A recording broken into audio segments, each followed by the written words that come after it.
Ladies and gentlemen, please be seated. All right, we're back on the record of the matter of the state of Georgia versus Khalif Adams et al. In 22 SC 183572. Let's see, Mr. Stillwell and Mr. Sharp, good morning. All right, Mr. Williams and Mr. Steele, good morning.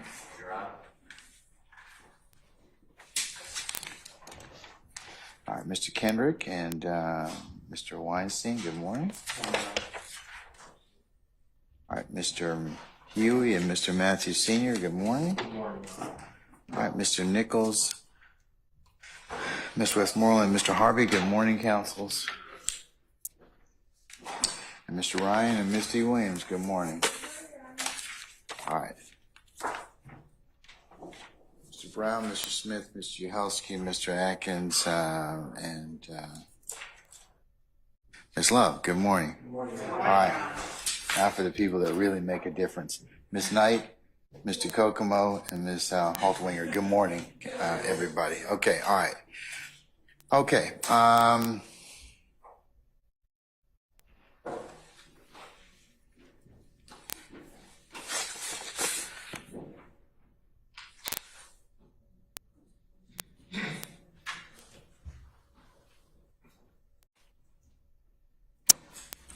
All right, all of our jurors are present. Anything else I need to take up with you all before we bring our jurors out and call our first witness? Who's your first witness, by the way? Good morning, Your Honor. Our first witness will be Officer Clinton Hayes. Okay. All right. Anything? All right. Sergeant Ingram, summon our jurors, please.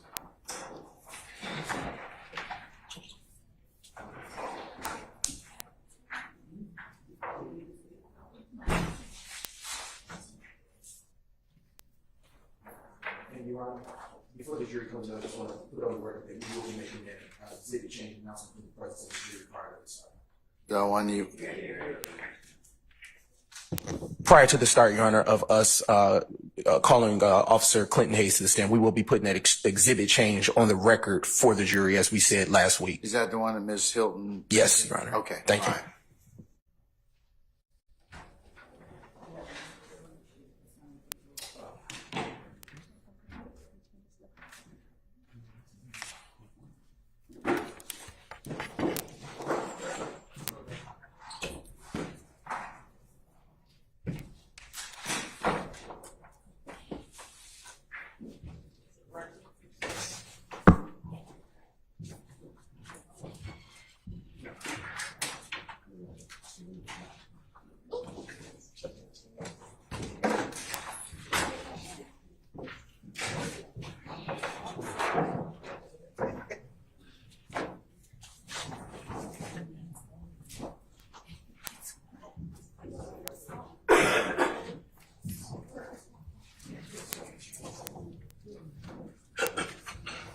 All right, ladies and gentlemen, please be seated.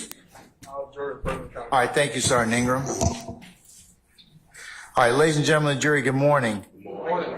Oh, that's, come on, you can sound a little bit better than that. Okay, all right. Okay, much better. Okay, all right. Ladies and gentlemen, before we go ahead and call our next witness, Mr. Brown, did you have an announcement you were going to make? Yes, Your Honor. At this time, the state would like to put on the record that State's Exhibit 135, Echo Charlie, has been switched, as the court is fully aware, to 135 Echo Delta, and that pertains to the 1990 phone records that we discussed on last week. Okay, all right. Okay, call your next witness. Yes, Your Honor. At this time, the state calls to the stand Officer Clinton Hayes. All right, summon Officer Hayes, please. Officer Hayes, good morning, sir. Good morning. I'm up here. Everybody does that. When you get the witness stand, if you would be so kind and turn and face Sergeant Ingram to be sworn as the witness before you sit down, sir. Yes, sir, I do. Already.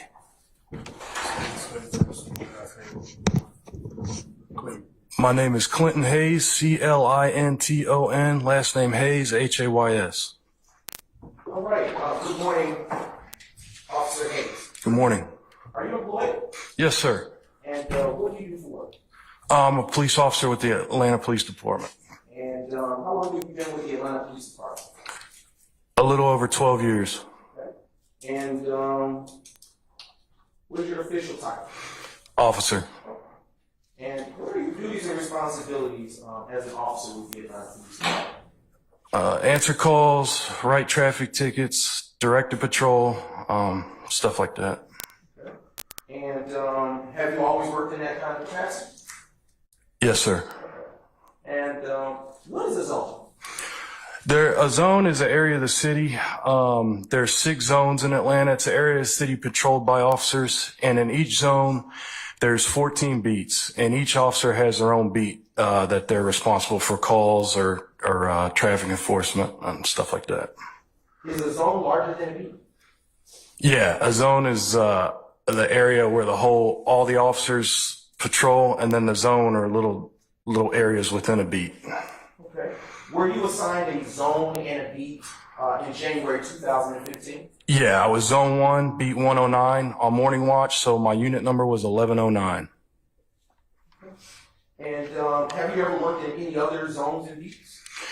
No, I've only worked in Zone 1. I was in auto crimes for 4 years, and I'm currently assigned to the motorcycle unit. And were you post-certified on January 6, 2015? Yes, sir. And are you post-certified now? Yes, sir. So I want to direct your attention to the date of January the 6th, 2015. Do you recall working that day? Yes, sir, I do. Okay. What shift did you work that day? I was morning watch, which means I got in at 10 p.m. and left at 6 a.m. And in the law enforcement community, what is a watch? There are 3 watches. A watch is just the time that you're there working. There's morning watch, which is 10 p.m. to 6 a.m. Day watch, which is 6 a.m. to 2 a.m. And evening watch, which is 2 p.m. to 10 p.m. And what zone and beat were you working on January the 6th, 2015? I was working Beat 109 and Zone 1, morning watch. And, excuse me, do you recall working in the general area of Club Crucial on that day of January 6, 2015? Yes, sir, I do. And do you know if on Tuesday, January 6th, let me ask this question. What do you recall about working on Tuesday, January 6, 2015? That would have been a Monday night going into Tuesday. That's a night that Crucial was open, and it's always pretty packed on those nights. So around that time, they were probably closing and letting out the club. So I was doing a directed patrol in the area, just showing visibility so we'd have less stuff going on over there. Okay. What can you describe for the jury what a directed patrol consists of? Yeah, directed patrol is just where you park, usually put your blue lights on, just remain visible. Usually do them in high crime areas or just so you don't have any crimes in that area or fights, just to remain visible out there. In your experience being on morning watch in Zone 1 on that beat 109, do you know that to be a particularly high crime area? Just usually when Crucial is open, there'll be a lot of fights in the parking lot, a lot of theft from vehicles. We had a couple shootings up there, and just around that time when they were open, especially when they were letting out, me and several other officers in the zone would go up there and direct a patrol, just to remain visible up there. And when you say letting out, what do you mean by that? Letting out, clubs closing and people leaving to their cars or going home or whatever. Now, we'll walk back to something you said earlier. You said that it was a busy time for them on that particular day. Do you recall that? Yes. Okay. What did you know that day or night to be for Club Crucial? They called it, I heard it called like industry night. It was always one of the packed nights over there. I think they would have like boxing matches up there and it'd just be a lot of people up there at that particular club. And then, in what county is Club Crucial situated? Fulton. And is it still open today? I'm not sure. I think it's open. Oh, sir. I think it's open sparingly. I don't really recall if it's open like normally, like they have normal business hours. And I want to go back to you indicated that when you were in that zone and on that beat, you talked about being in that area. Had you worked in that particular area doing directed patrol before? Yeah, I was at beat for a while, and usually we'd be in that area around that time. A lot of officers would be directed patrolling up there. Now, on that evening, were you targeting a particular person? No, sir. Were you targeting a particular group? No. Were you assigned a patrol car? Yes, sir. Do you remember what kind of vehicle it was? Around that time, it most likely would have been a Ford Taurus, a sedan. And was it marked? Yes, sir. Equipped with emergency lights? Yes, sir.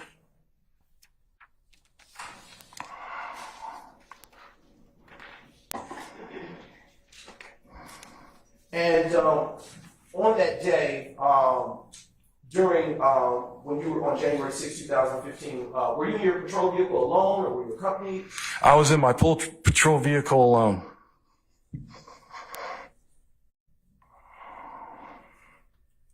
I'm sorry.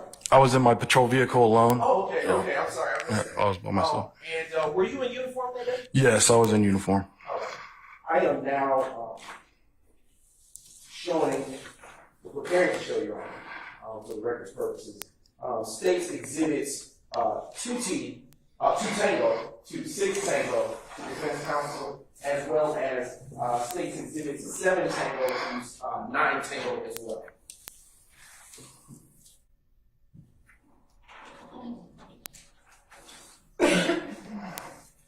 And I'm also showing 11 Tango, 13 Tango as well to go with those numbers.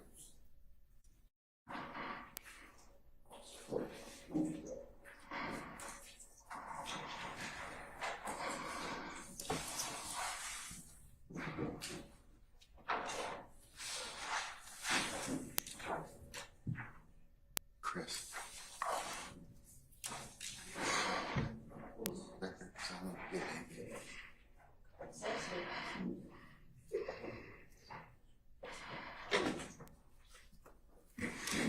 I can go out.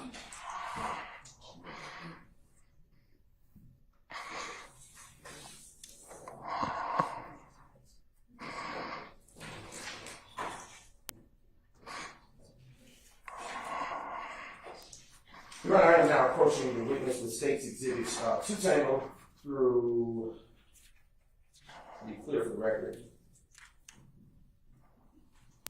Okay, 2 Tango through 6 Tango, and what else do you have, sir? I should have, let me restate it for clarity of the record, Your Honor, my apologies. 2 Tango through 9 Tango, which is also going to be subsequently followed by 13 Tango. We have some other things. Okay. And I am now approaching the witness with said exhibits. Take a second, look at them, let me know if you have, after you've done so, you can look back up at me and we can continue. Okay, hold on one second. So you, Officer Hayes, you can Yes, look sir. at the exhibits, just give us a second, okay? Okay.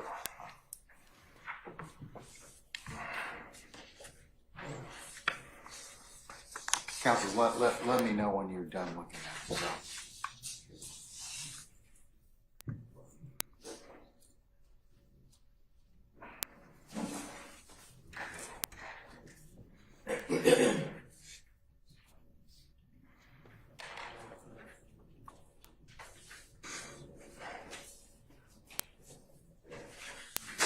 That exhibit that's currently Which exhibit? the one that's Which? Oh, I'm not sure. the one that's, which one? The one that's on the easel? It's not an easel. Yes, that- Yeah, sure. Yes, Your Honor.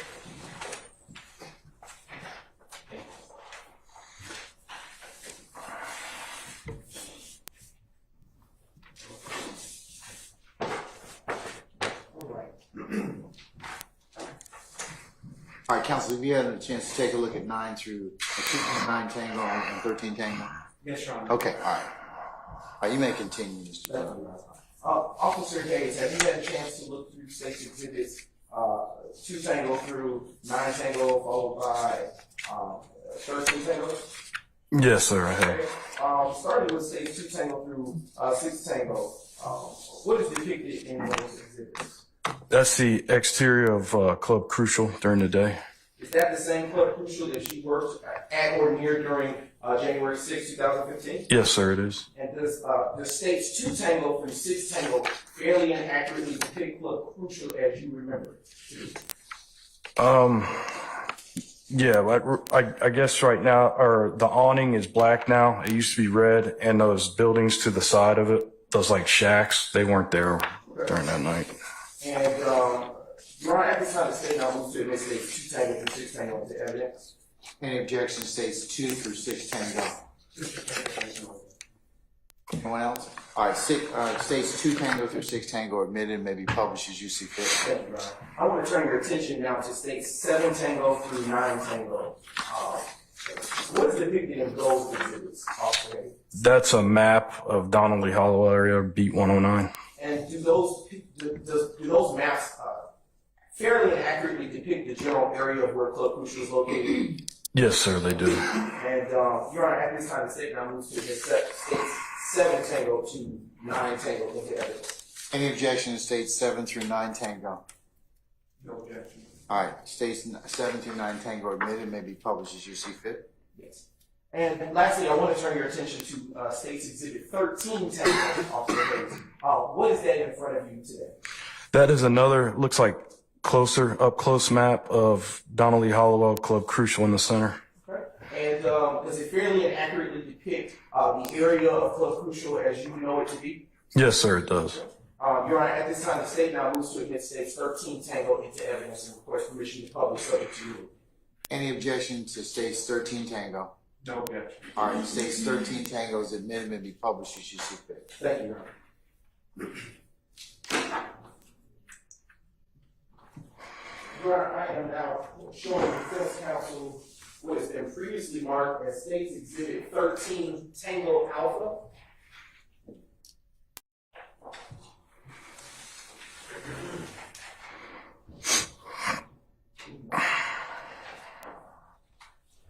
And Your Honor, I am going, with your permission, going to approach Officer Hayes with State's Exhibit 13 Tango Alpha and ask a few questions very carefully with this. Officer Hayes, what is it that I have in front of you right now? That is a map of Donnelly Hollowell with the Club Crucial. Is it fair to say that this is just an enlarged portion of State's 13 Tango? Yes, sir. And does it fairly and accurately reflect everything contained therein in State's 13 Tango? Yes, sir. Okay, and is it fair to say that this is just an enlarged version of that same exhibit? Yes, sir. Your Honor, at this time, the state. I stand the objection. I'm sorry, who was that? That was Mr. Steele. Ashley. Yes. Your Honor, at this time, the state moves to request to publish State's 13 Tango Alpha for demonstrative purposes. All right. Any objection to states 13 Tango for demonstrative purposes? No objection. All right. It's admitted for purposes of demonstrative purposes only. Can we publish it so it can be seen, so everybody can see it, sir? Sure thing, Your Honor. We can utilize the screen as That well. would be great. Counsels, you're welcome to relocate around if you want to. That's your call. Thank you, Your Honor.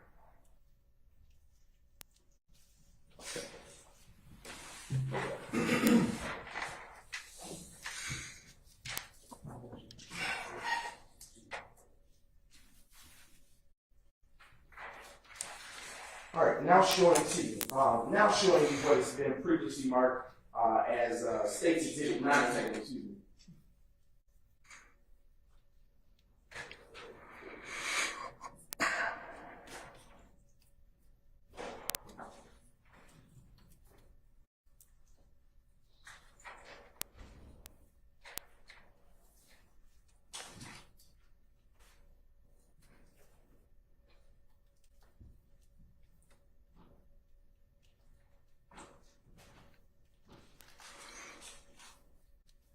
And just a brief indulgence, Your Honor. Officer Hayes, what are we looking at here on, and if you turn to the left, you can see utilize the screen. Oh, okay. On the left, yes, and be careful, you'll roll off of there. What are we looking at on the screen that is next to you on State's Exhibit 9 Tango? That's a map of Donnelly Hollowell and the area of Club Crucial. And if that board is actually interactive, you can touch it Okay. and draw, excuse me, using that pencil. Can you circle where you see Club Crucial? Yeah, right. Right there. Okay, and what is that orange street that runs in front of Club Crucial? That's Donnelly Hollowell. It used to be called Bankhead Highway. Okay. And I am now showing you State's Exhibit 2 Tango, and you can erase. Just one second.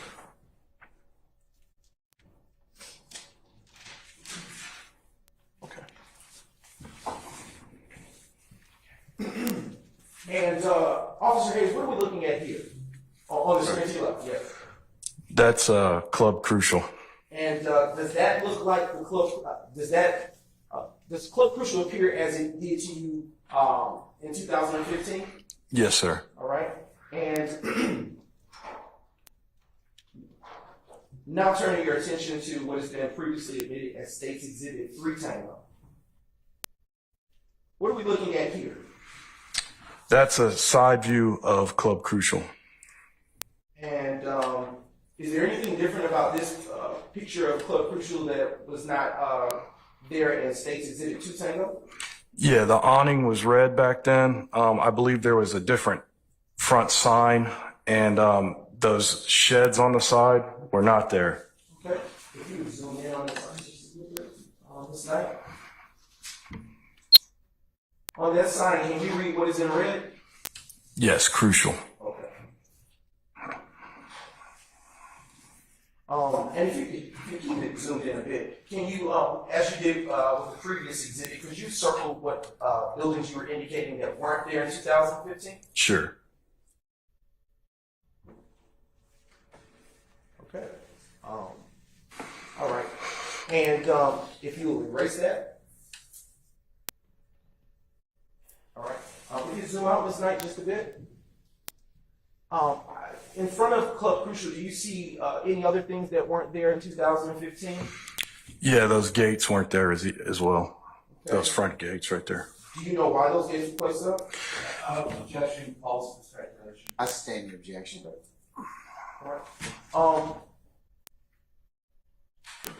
If you zoom back in, Ms. Knight, on the side, please. Do you see any numbers on that sign on the pole? Yeah, I do. On the pole, it says 2517. Is that the address to Club Crucial? Yes, sir. Now showing you what has been previously admitted as State's 4 Tango.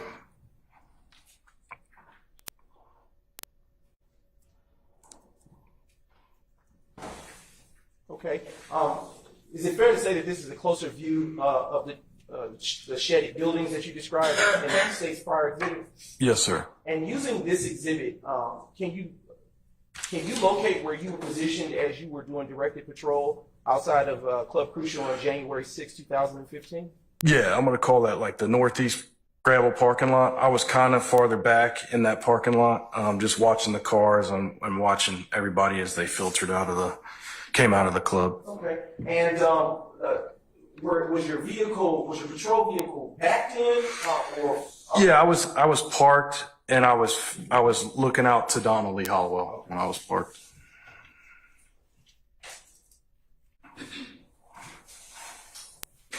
Is there any reason that you were parked in that particular spot? They had officers, I don't recall how many, but on the other side of Donnelly Hollowell, directly in front of Crucial, there's like a fenced-in area with the sidewalk. So they always had officers parked in front of there. So since there were officers parked in front of there, I wanted to get on the side lot and get my lights on to get some visibility out there.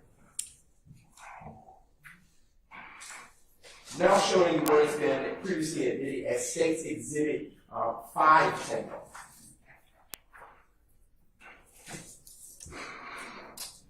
What are we looking at here at this angle, Officer Hayes? That's the front of Club Crucial.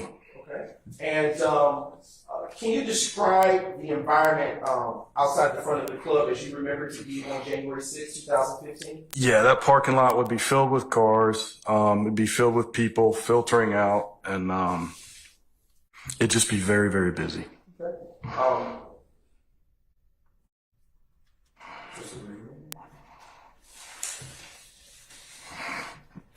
Were there anyone parking the vehicles?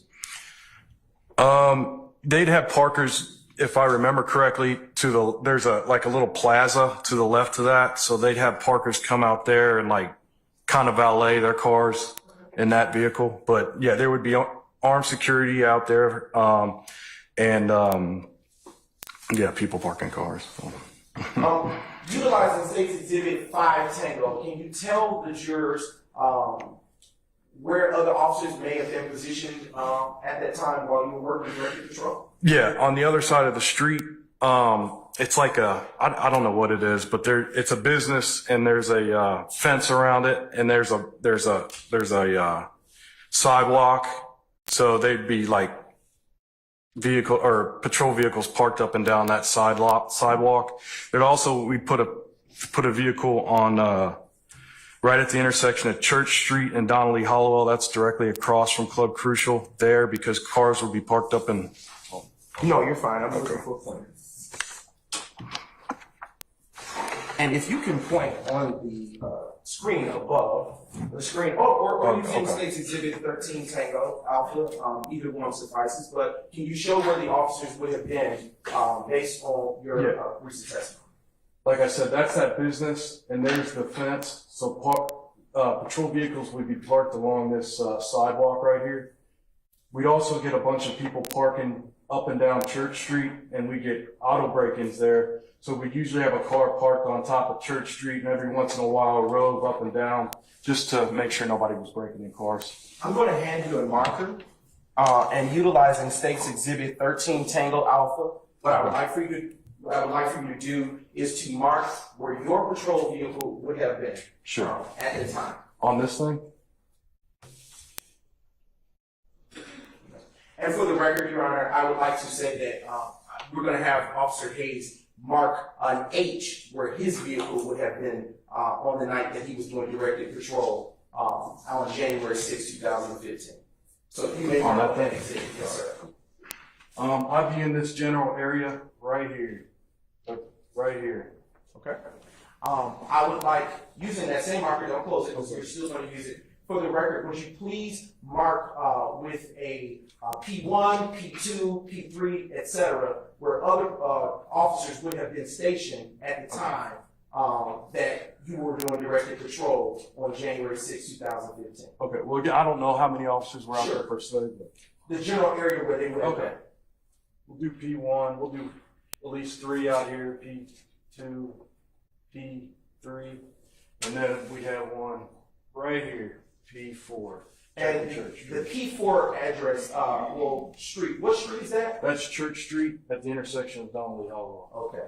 And you may reclaim your seat. All right. And I'm not sure that those markings are showing. Yeah, I got terrible handwriting. It's all good. I understand. Would you, for the purposes of the record, place these blue push pins where you mark P1, P2, P3, P4? I want you to be careful because this board could teeter.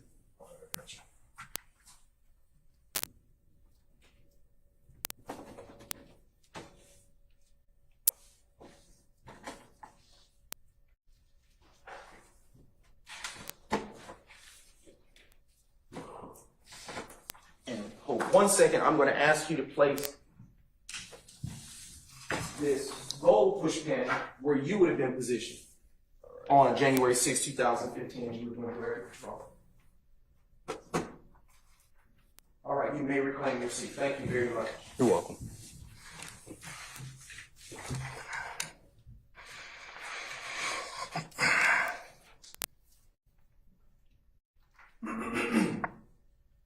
Do you recall if during directed patrol on January 6, 2015, any stops were made?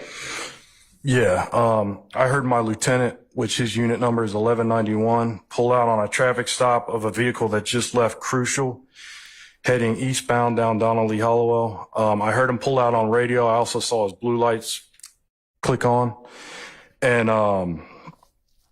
He pulled over a red Dodge Sport Utility vehicle, Durango. Okay, all right. I would like, for the purposes of the record, if you would take this green marker, and don't be afraid to use it, mark it good. The path that you saw that vehicle leave Club Crucial on January 6th to the point where it stopped. Okay. Let's say left here. We had him pulled over somewhere around here. Let's actually use a black marker for that. Let's see if we can get it to show it better.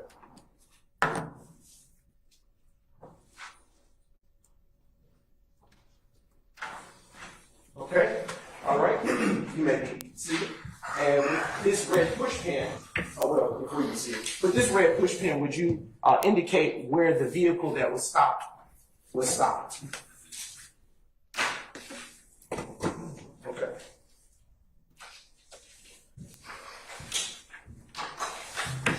All right. How many occupants were in the vehicle? 4. And do you recall the names of the occupants? Yeah, the driver was named Alexis Greer. The passenger was named Jerika Hauser. The back driver's side passenger was Martinez Arnold, and the back passenger side passenger was DeMonte Kendricks.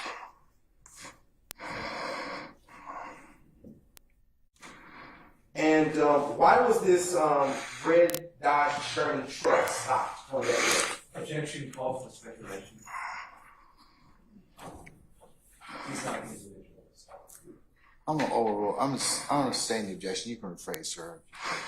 After the vehicle was stopped, can you describe the encounter?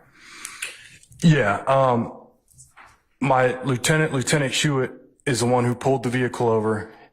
Objection calls for hearsay. Hold on. Let me let him ask a couple questions first. Yes. Okay, all right. You're on the arm side? Yes. It's actually effect on the list. I'm gonna overrule the objection. I'm sorry. I didn't hear the question. Overruled. Okay. You may continue. Okay, my lieutenant pulled the vehicle over, and then my Sergeant Murphy, got behind the lieutenant, and I pulled behind Sergeant Murphy. And what, if anything, took place after you got behind those vehicles? Lieutenant Hewitt approached on the driver's side, made contact with the driver, Alexis Greer. Me and Sergeant Murphy approached on the passenger side, and when I approached, I smelled raw marijuana coming from the cabin of the vehicle. And what, if anything, took place after you perceived that smell of the odor of raw marijuana? I was checking the occupants in the vehicle. I noticed that DeMonte Kendricks was being very fidgety in the back seat, moving around, moving his hands. After we smelled marijuana, we pulled everybody out of the vehicle, put them in front of their car and standing by the sidewalk, and had other officers who were on scene directing patrol and watching them. And then Sergeant Murphy then searched the vehicle. And what, if anything, came about of that, sir? I observed marijuana strewn in the area, like on the floorboards and stuff where Mr. Kendricks was sitting, and Sergeant Murphy found a gun in the back flap of the passenger side seat, you know, where you keep maps and stuff. He found a silver Smith & Wesson semi-automatic handgun. And I want to go back. Objection. Basis. Hearsay. Overruled, sir. I want to go back to you getting out of the position that you were patrolling. And Yeah. Did you activate your emergency lights? Yes, I did. I put on my blue lights when I got behind them.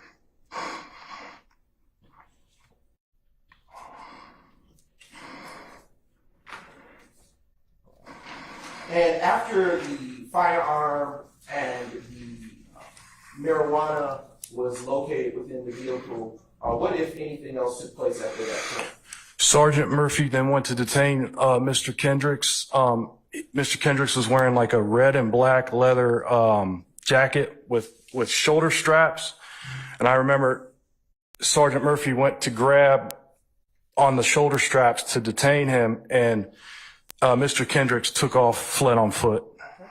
Now I want to go back and ask you another set of questions that I should have asked before. Can you tell the jury if you remember the windows being up or down when you approached the vehicle? They would have been down because I smelled the marijuana. And where was everyone located as the vehicle was being searched? When we took everybody's out, we put them on the sidewalk in front of the Durango and had officers watching them while we were searching the vehicle.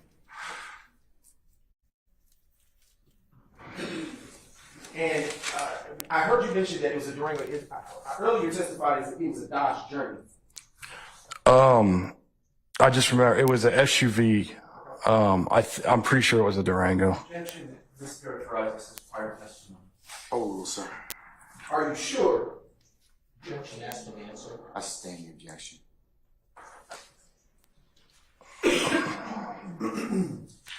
After the, utilizing the state's exhibit 13, I am going to give you a red marker.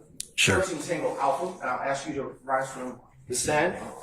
And using this marker, I would like for you to draw the path that Mr. Kendrick took as he took flight from the location where the vehicle was stopped. Mr. Kendricks ran eastbound down Lee Hollowell, crossed over the street somewhere. He would have ran off this. It's Hall Street. Keep going. He would have ran this way to Hall Street, which is this one right here. Okay. I want you to put some pressure on that mark so that it can show up where. I got you. Thank you. Ran path up through here, cut through the parking lot and up Hall Street. He then ran behind the first house to the left, and Officer Butler caught up to him and tased Mr. Kendricks. I want you, if you would, for the record, please put a DK in the area where he would have been stopped. It would have been behind this tree line because it was in the back behind this house in the back here. Thank you. You're welcome. You may be seated. All right.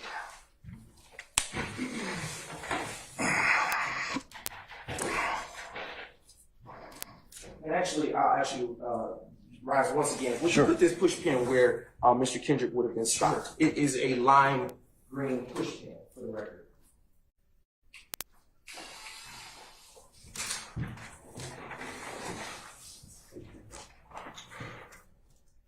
Okay. Did you write a report for this case? Yes, I did, sir. I'm now approaching the defense with your previously marked state 14 Tango Robert Tango Romeo, excuse me, Your Honor.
And for the record, this has been previously provided in discovery, Your Honor.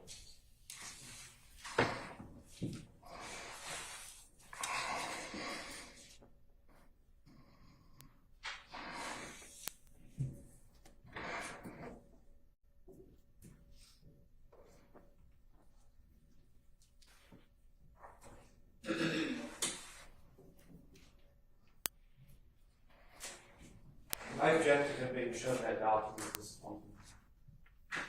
Your basis, sir. What's the reason that he's being shoveled?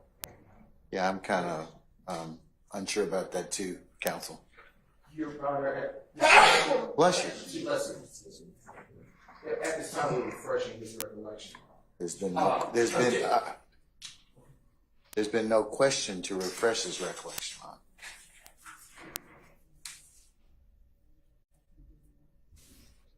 Did you indicate in your report that you wrote for this case that the vehicle was a Dodge Durango? Yes.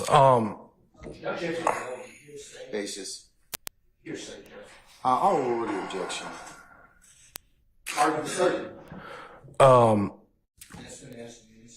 pretty sure what I think happened was the vehicle. That calls for speculation. Hold on. Remember, one at a time. All right. So I think we had Mr. Matthews and I think we had Mr. Sharp. Mr. Sharp, what was the base for your objection, sir? I object to speculation. I sustained that already. Okay. He hadn't had a chance to answer the question before he was interrupted, Your Honor. It does call for speculation. The way you posited the question did call for that. Your Honor, may we approach? Okay.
I can hear you back there, Mr. Sharp. I can hear you back there, sir. Yes, sir, Your Honor.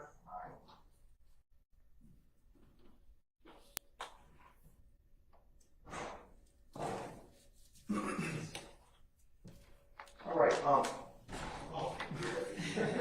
you light on the speak.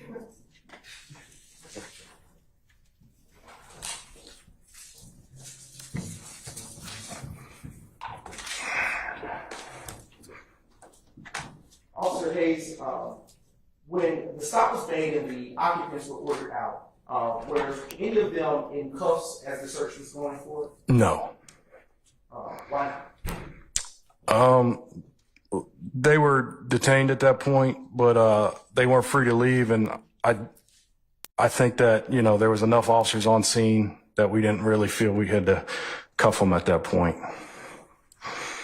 Earlier you stated that marijuana was found in the vehicle. Was marijuana found anywhere else? Yeah, marijuana was found in 3 different spots on the vehicle. He's a lieutenant now, but Officer Butler searched Mr. Kendricks after he got him in custody and found. I sustain the objection. Myself, Mr. Matthews. Remember, one at a time, okay? No, it's one at a time, Mr. Weinstein, okay? All right, because remember, Ms. Ms. Weaver has to be able to take you all down. I understand, Your Honor. No, you don't, because you keep objecting in harmony. So, I can't intuit what my okay, well, fellow counsel. why don't you all look at one another and see whether or not that would be, who rise first and then see who's going to object. Thank you, Your Honor. Your Honor, if I may respond, the impact of the statement is affecting us. I'm overrule the objection still. I mean, I'll sustain the objection. I'm still going to sustain it. Okay. Without saying anything anyone said, can you describe what was found in the vehicle?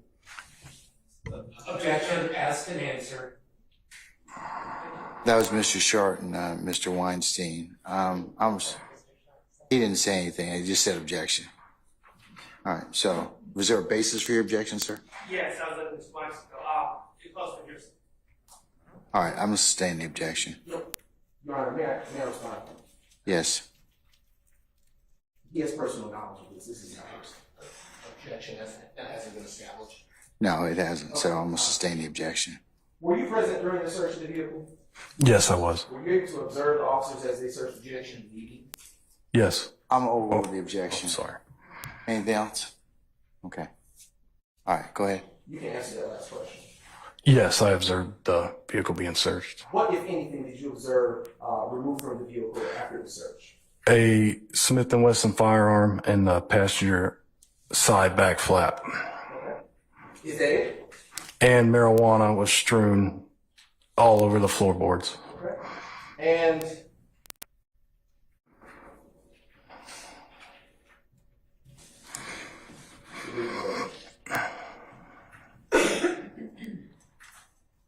about the firearm that was found, to whom did it belong?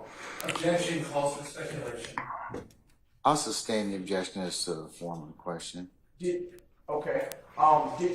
Did you perform an inquiry about whose firearm that was found in the vehicle it belonged to? Yes, I did. I ran the Overrule, sir. I ran the gun on NCIC to establish if it was stolen, and it was in fact was. What is NCIC? It's a National Crime Information Center. You can run people for warrants. You can run vehicles to see if they're stolen, or you can run firearms to see if they're stolen. And was there a serial number associated with that firearm that you located? Yes, sir, there was. And do you recall what that serial number was? I don't recall offhand. I'd have to see my report. And at this time, I am approaching the witness with what has already been shown to defense counsel previously as 14 Tango Romeo. And Sure. Was it 13? 10? 14 Tango. Is it 13 or 14? 14, my apologies. All right. 14 Romeo. Have you all had a chance to look at that, counsel? Okay. All right. Don't worry from it, but when you looked up and had your memory refreshed, I'll further ask questions.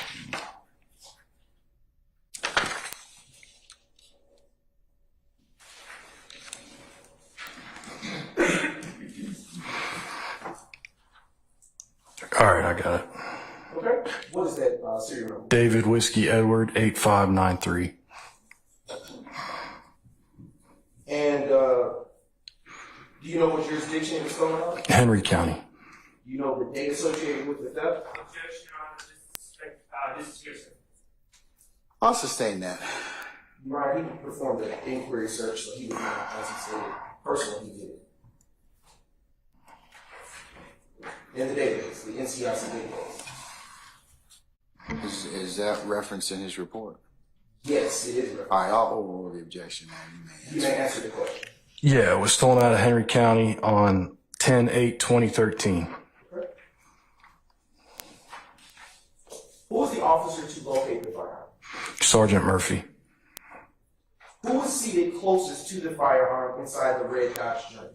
Mr. Kendricks. Objection called for hearsay. Overrule, sir.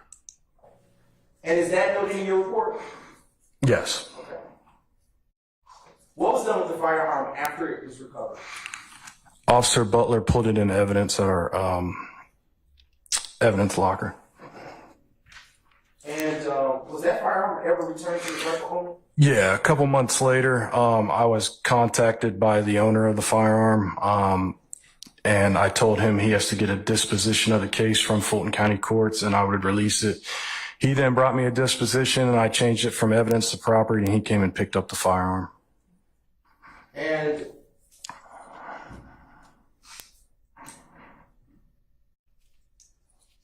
just a brief introduction. Yes, sir.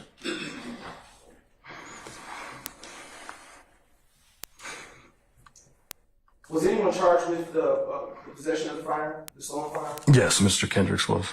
And why was he charged with it? Because he was sitting the closest to it. And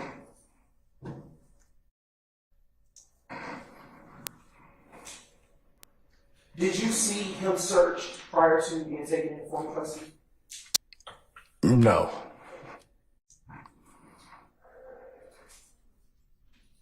Excuse me. What, if anything, happened with the remaining passages in the vehicle?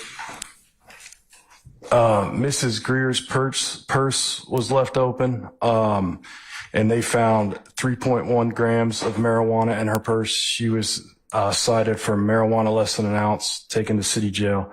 The front passenger had an open cup of some type of alcohol, and she was just cited for open container and let go. And then the back driver's side passenger, Martinez Arnold, had a warrant out of the city of Atlanta, and he was taken to Fulton County jail.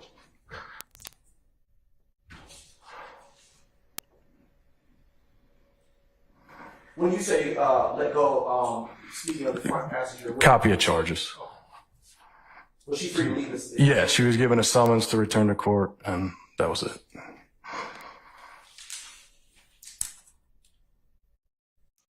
Was who was the driver of the vehicle? Alexis Greer. Was she taken into formal custody or? Yeah, she was taken to city jail and cited for marijuana possession less than an ounce.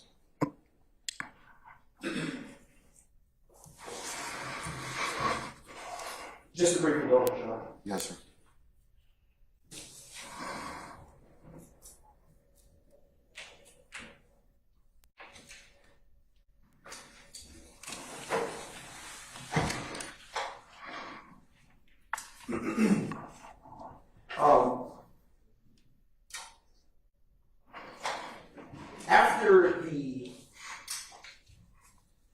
After the occupants of the vehicle were either arrested or let go, what, if anything, was done with the red Dodge Chevy? The vehicle was impounded. Basis. This testimony. Overruled, sir. The vehicle was impounded by S&W Towing. They're contracted by the Zone 1. Did the vehicle have a traffic cone under it when you stopped? When it stopped? Say that again. Did the vehicle have a cone under it when it? Yes, it was. Objection leading. I sustain the objection. What, if anything, was the basis for the stop? The vehicle entered the roadway with no lights on, and it was dark out, and it also was dragging a traffic cone that it had ran over in the parking lot of Club Crucial in the middle of the street. Brief indulgence. Yes.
And at this time, United States has no further questions.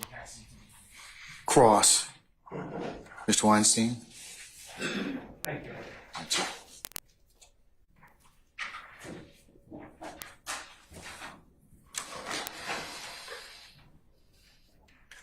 Good morning, Officer Hayes. Good to see you again. Good morning, sir. I just want to ask you just a few questions about your testimony so far. You testified that you saw a Dodge Durango and you drew the path of the Dodge Durango. Yes. Did you see the Dodge Durango throughout the course of that path? No, I heard the vehicle. I heard like the siren to pull it over. I heard my sergeant or my lieutenant come over the radio with the stop. And when I came out, it was already stopped. So how did you know to draw that red path of the Durango if you didn't see it? Because, there's an entrance and an exit to it, like entrance and I just kind of speculated.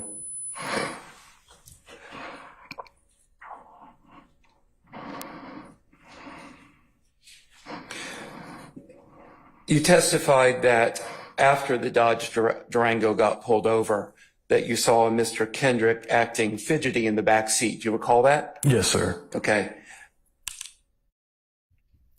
In 2015, when you pulled him over, how long had you been a police officer? About 3 years. In your experience during those previous 3 years, or even up till now, is it your experience that when you pull over a car and there's an African American in the back seat and it's 2 a.m, can I finish my question? I'm sorry, I'll stop. I'm gonna sustain the objection. Okay. Do you frequently find people fidgety in the back seat when they're pulled over? Sometimes, but not really. You can tell, like if somebody's acting real fidgety, but most of the time, no.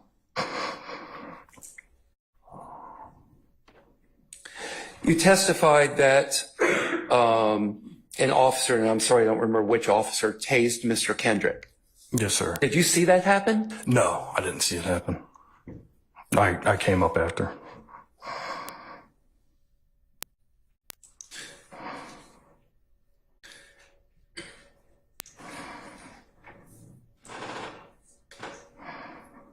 Did you see Mr. Kendrick in the back seat of the Durango? Yes, sir. Okay. And did you assist removing Mr. Kendrick from the Durango? I assist removing occupants. I don't know if I believe I assisted with Mr. Kendricks, but I remember pulling people out of the car. You also testified about what was found in the search of Mr. Kendrick. Yes. Did you participate in that search of Mr. Kendrick? I didn't like actually go in, but I was watching Sergeant Murphy search. I didn't actually go put my hands on anything. Okay.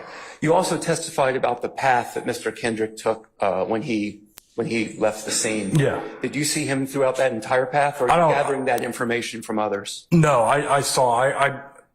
Sergeant Murphy grabbed onto his shoulder, his shoulder strap. He ran from the shoulder strap broke. He ran, and then he took off eastbound. I'm just slow. I didn't get up there in time, but I saw him running up there. I understand. I'm not too fast myself. Yeah. All right. I have no further questions. Thank you. Thank you. Any further examiners? All right, Mr. Matthews. Officer Hayes, good morning. Good morning, sir. Just a few questions for you. Sure. Concerning this firearm, did you actually take possession of the firearm and deliver it to the locker? No, Officer Butler did. Okay. Do you know if that particular weapon was ever dusted for any fingerprints? Not that I recall. I don't think it was. Okay. Do you know if that weapon was ever I guess the word would be, was it ever searched, or was there any DNA evidence testing that was done for it? No, I don't think so. What happened was when you turn them in, I think the ATF does something with them, like to see if it was used in a prior crime, but I didn't follow up on that, but that's all I know. Okay. So to your knowledge today, as you sit here, can you tell this jury whether or not there was ever any direct testing of the weapon for any linkage to any single individual that was in that car? Objection, ask and answer. Oh, well, the objection, you can answer it. No, sir. Okay. And you never saw Mr. Kendrick with that weapon in his hand, did you? No. And there's no other officer out there that actually saw that weapon in Mr. Kendrick's hand, correct? No, sir. And there was more than one person in the backseat of that vehicle, correct? Yes. And you didn't locate any bullets or anything of that nature on Mr. Kendrick, correct? No, sir. You didn't locate a holster or anything of that nature on Mr. Kendrick, correct? I stand the objection.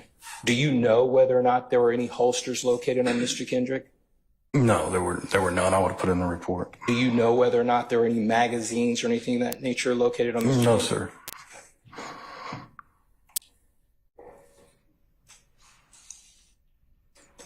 And did you or anyone photograph the firearm?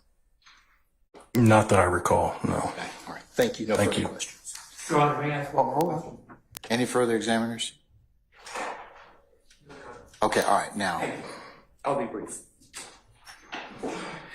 You mentioned arresting Mr. Kendrick for a theft by receiving charge, correct? Yes, sir. That charge was later dropped, correct? I don't know. I stand the objection. Thank you. May I ask a question? You can, Mr. Sharp. Yes, go ahead, sir.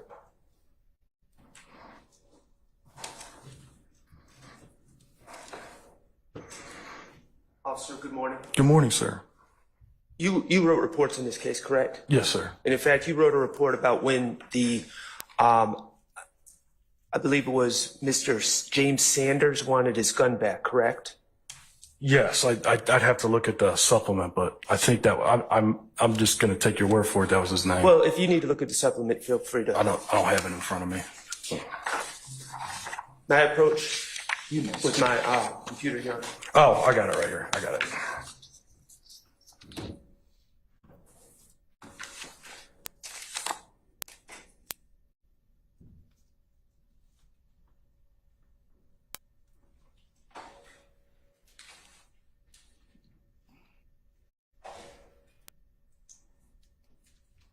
Okay, yeah. And Mr. Sanders wanted his gun back, correct? Yes, sir. And initially you told him it was evidence, so he would have to wait till the case was over, Yes. correct? Mm-hmm. And you contacted the district attorney's office. Yeah, I didn't remember that part, but yes. And they informed you that they were not proceeding with the gun charges against Mr. Kendrick. Isn't that correct? Yes. They had dropped the case. Yes, sir. Thank you.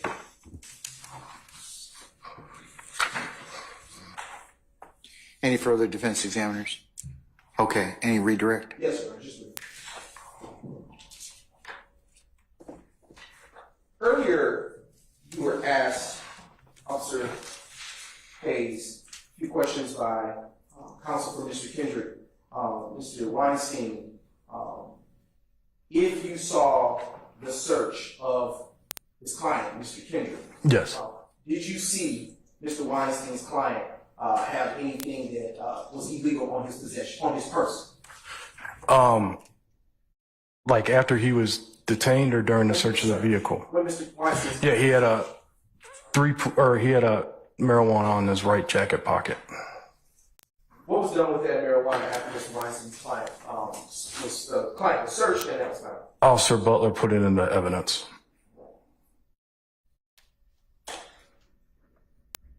Mr. Weinstein also asked you about the path that was taken by his client. Yeah. When he left from Club Crucial, from in front of Club Crucial. Were you standing where he darted off? Yeah, I watched Sergeant Murphy grab him and I saw him run off. And with respect to the vehicle, you spoke about seeing it after it got to its location. Yeah. Is there more than one way to get out of Club Crucial? Well, there's an entrance and For an the exit. record, the witness is using State 13 Tango Alpha. And you can use this pointer, please. There's an entrance and an exit usually. Usually people enter here and they would also have people exit out here. Because it, like I said before, it's packed with cars, so it's hard to get in and out of there. So, is it fair to say it's natural that they would have left out of the exit portion that you're on? I sustain the objection.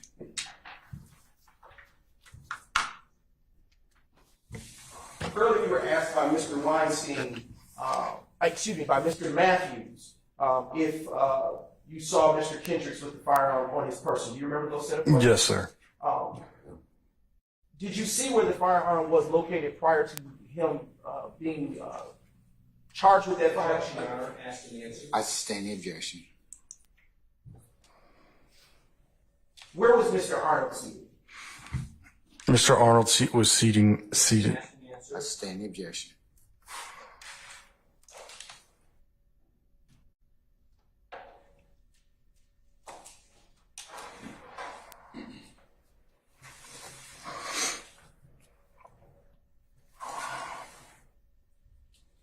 And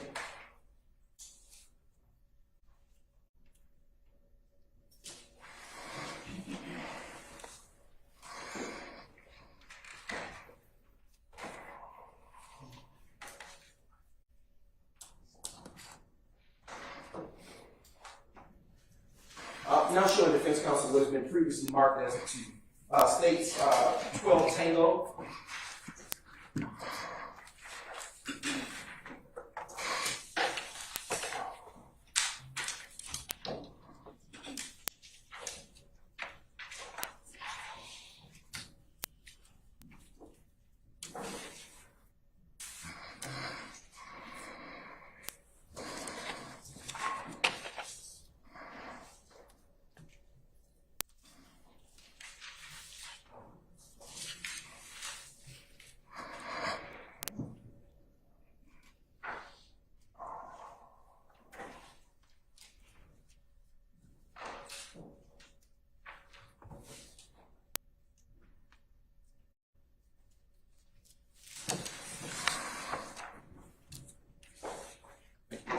The witness would have been previously marked as states 12 Tango Alpha. 12 Tango. All right, sir. I've handed the witness states 12 Tango. I want you to look at that. Is that the Diamante Kendrick that you arrested on January 6, 2015? Yes, sir. And do you see that Diamante Kendrick sitting here next to his attorney? Yes, sir, I Can do. you identify him by an article of clothing? He's wearing a tan sport jacket. At this time, Your Honor, the state now moves to admit states exhibit 12 Tango into Your Honor, relevance. Can I see 12 Tango, please? Also for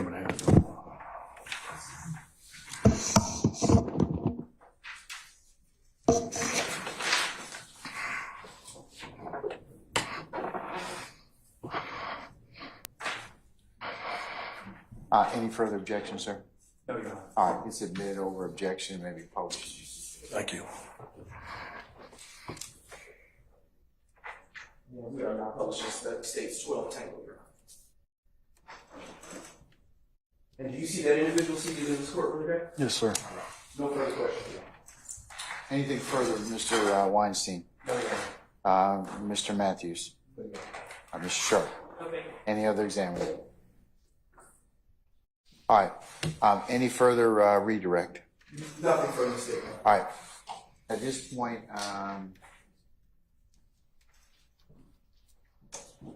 may Officer Hayes be permanently temporarily excuse your witness? Temporarily, Your Honor. All right, Officer Hayes, we're going to temporarily excuse your witness. That means you're subject to, hold on, you're subject to being recalled. We'll give you plenty of notice or advance notice of when you need to come back, but don't discuss your testimony with anybody except the attorneys in this case, okay? Okay, yeah. So I'm good for the day, though. Oh, yeah, absolutely. Okay. Absolutely. Okay, all right. Thank you, sir. may Thank you, be sir. excused. All right. Your Honor, may we report Yes. with one member of the defense? Yes.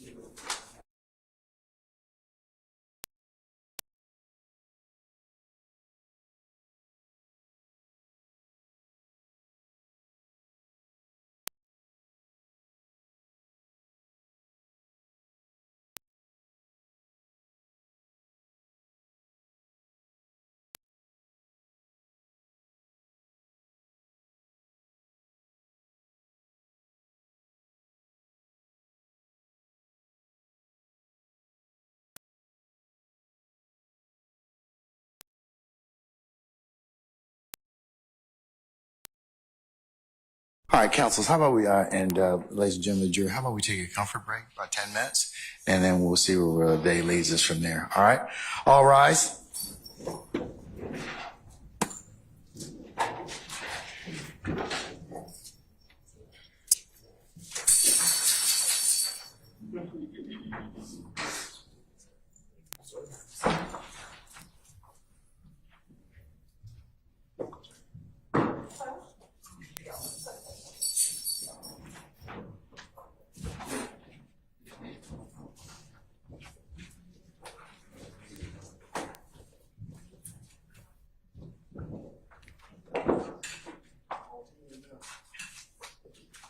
All right, ladies and gentlemen, our jury's left us. We'll see you in 10 minutes, okay?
Just trying to gauge, All right.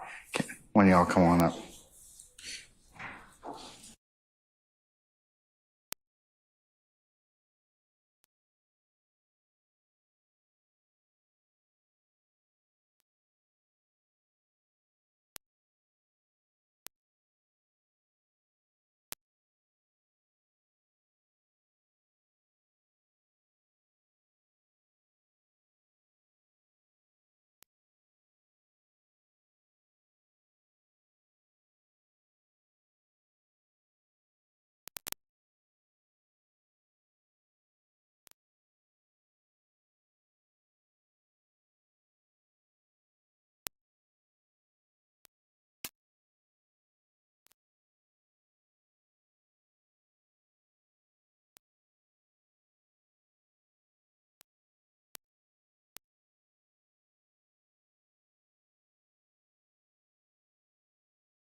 All right, Sergeant Ingram, summon our jurors, please.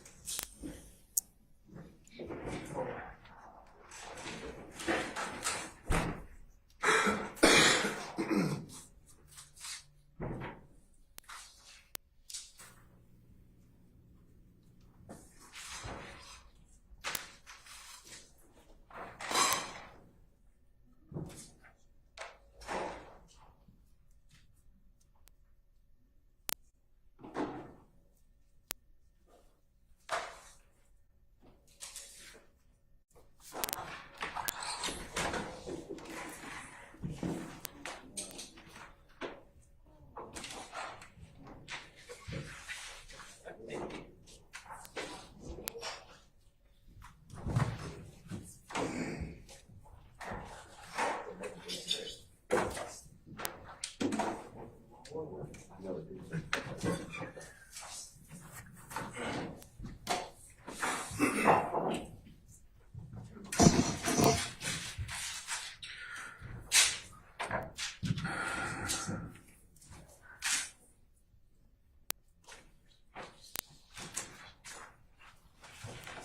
right, ladies and gentlemen, please be seated.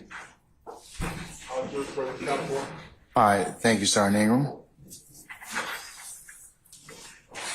All right, State, call your next witness. Your Honor, at this time, the state now calls Lieutenant Anthony Volley of the Fulton County Sheriff's Office to the stand. All right, summon Lieutenant Volley, please. Lieutenant Volley, good morning, sir. If you would please approach the witness stand. Once you get there, if you'd be so kind to turn and face Sergeant Ingram and be sworn as a witness, please, sir. Yes, sir. Raise your hand. Yes, sir. You swear further testimony to give the truth, the whole truth, and nothing but the truth? Yes, sir. Have a seat. State spell the first question. First name's Anthony, Anthony. Last name is Volley, V as in Victor, Olley. Good morning, Lieutenant Volley. Are you employed? Yes, sir. Where are you employed? Fulton County Sheriff's Office. And what do you do for work? I am the jail security commander at the Fulton County Jail. And how long have you been employed with the Fulton County Sheriff's Office? Coming up on 20 years. And were you employed anywhere prior to your time with the Fulton County Sheriff's Office? Yes, sir, I was. What did you do? I worked for Georgia State Patrol. How long? 14 years. And what did you do in your capacity at the Georgia State Patrol? I was assigned to the governor at the governor's mansion. I was assigned there for 6.5. Then I went back to headquarters.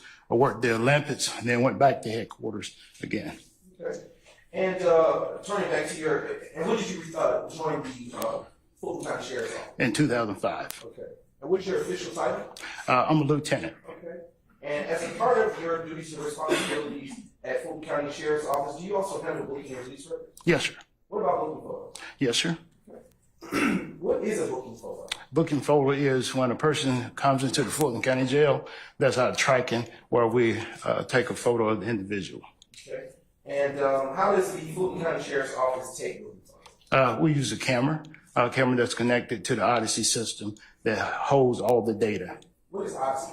Odyssey is a system that manages all persons who's arrested that comes in for its booking and release. And are booking photos taken at or near a time a person is booked into the Fulton County Jail? That's correct, sir. And are they kept in the regular course of business by the Fulton County Sheriff's Office? That's correct, sir.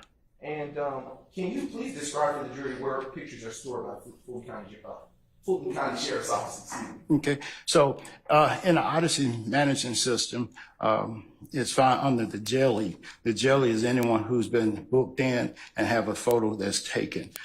It's located in the Odyssey system that manages all the criminal activity, criminal warrants that comes into the jail. Okay. What is a booking and release record? A booking and release record is a record that's kept with the data showing when a person comes in and when a person exits, and how did they exit, what was the final result. Are the arrest and release dates recorded at or near the time a person is booked in or released from custody? Yes, sir, that's correct.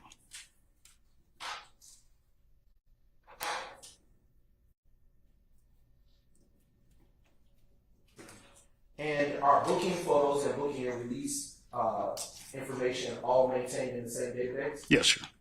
And what is that database? It's called Odyssey.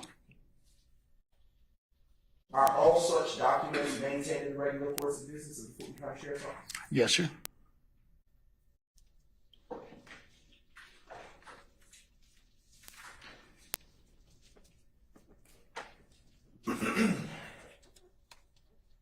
I am now showing the defense that has been previously marked as states 12 Tango, 10 Tango, and 11 Tango. Just so you see. Back then, you see.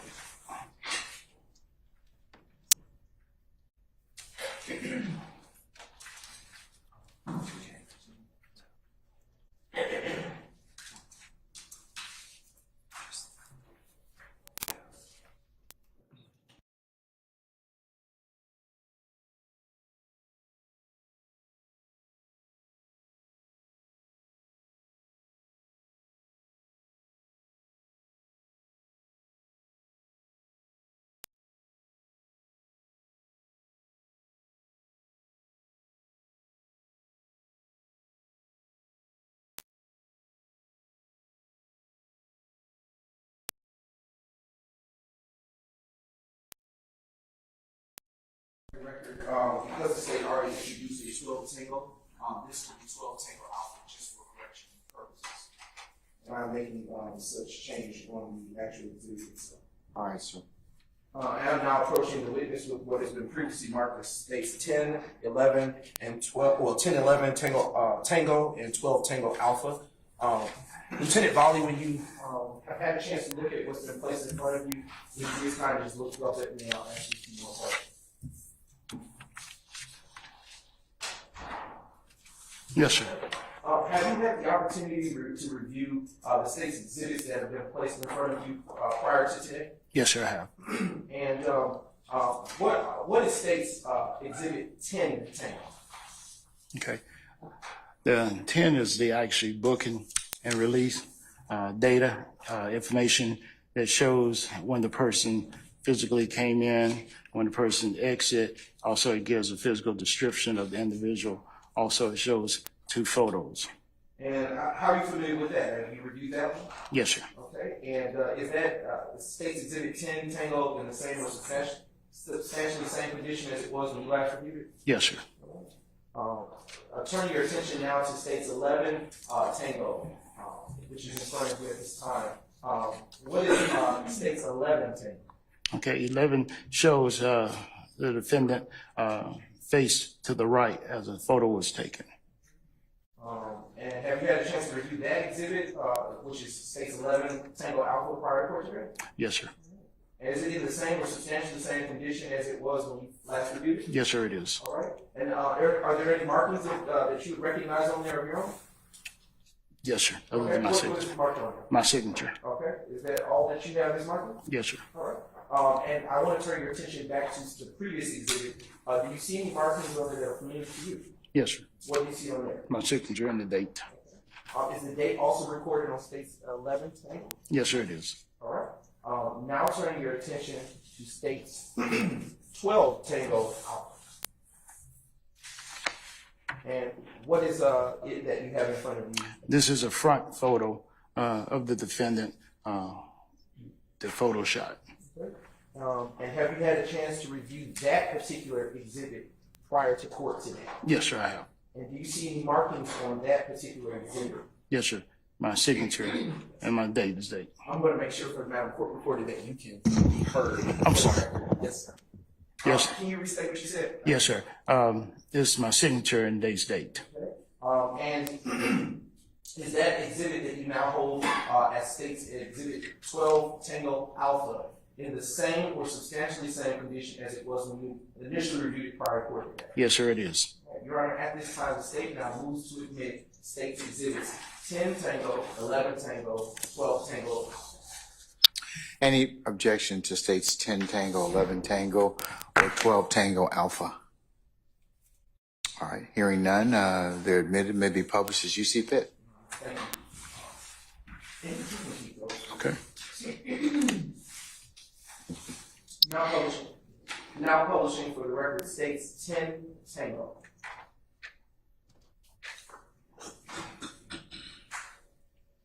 Reconvening.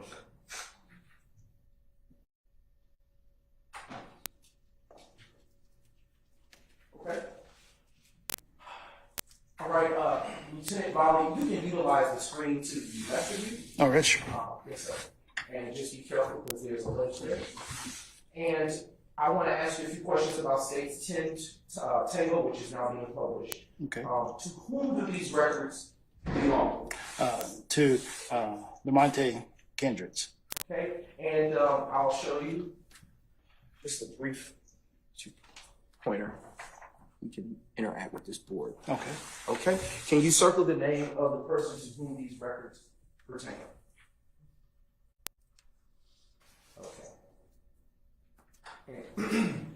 And utilizing these records, can you tell the jury what is the description provided for on these records?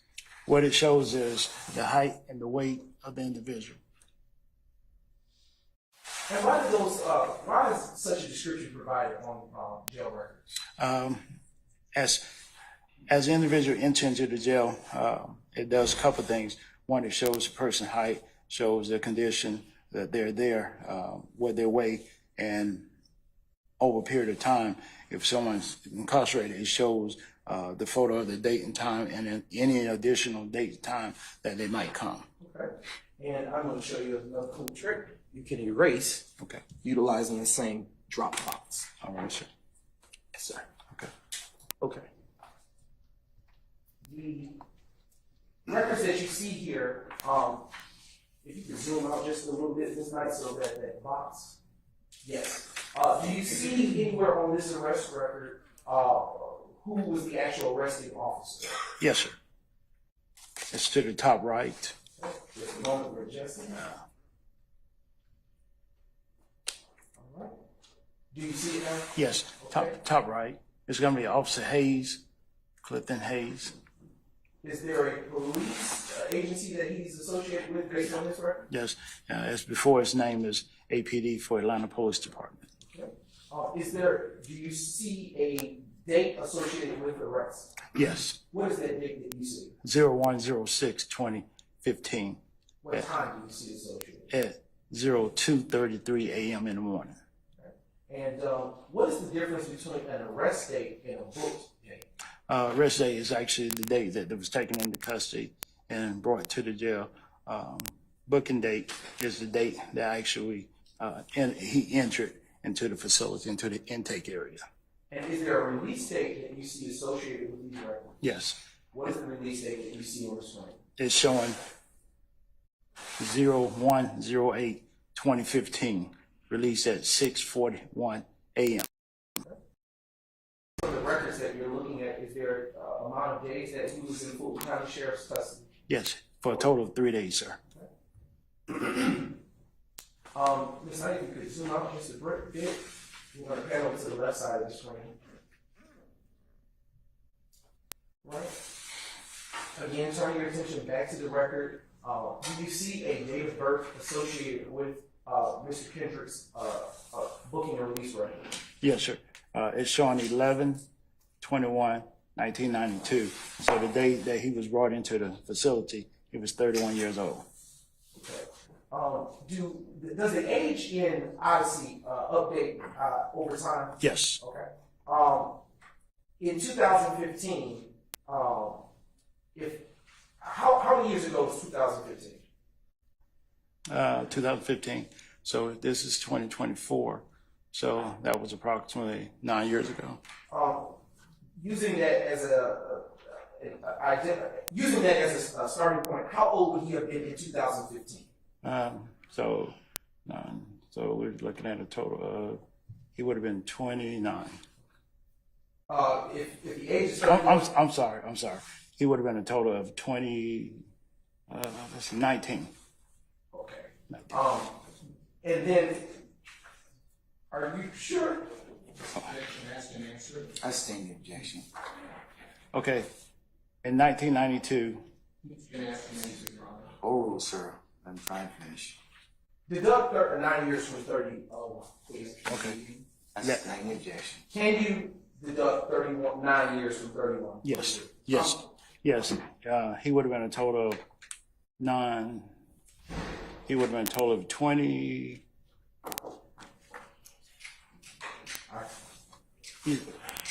22. There we go. Yeah. All right. Given that, I'll strike that down.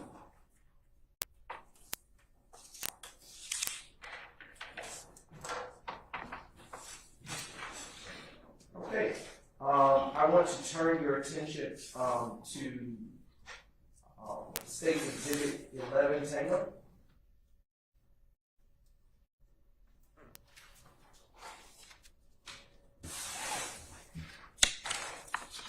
And what are we looking at here? This is another photo shot where he's facing to the right. And when you say who are you referencing? Mr. Kendricks. All right. And is this picture a part of what you described earlier as the booking and release information? Yes, it's part of it. Is it fair to say that this is a booking photo? Yes, sir, it is. And would this same picture have been taken at or near the time he was booked into the jail? Yes, sir.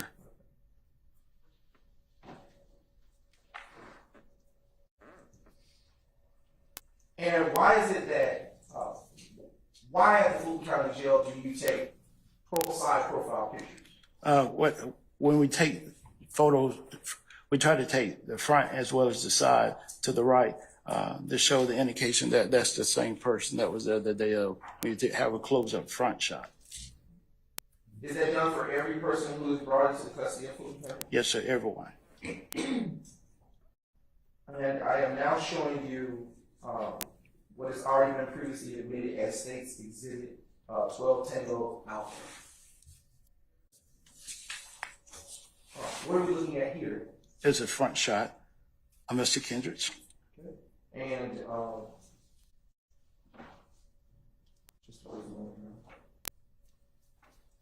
is it also normal for such shots of persons brought into the custody of Fulton County Jail to be taken in this way? Yes, sir. Front photo. And is this also one such photo that would have been a part of the arrest and release record Yes, sir. for Mr. Kendrick? Yes, sir.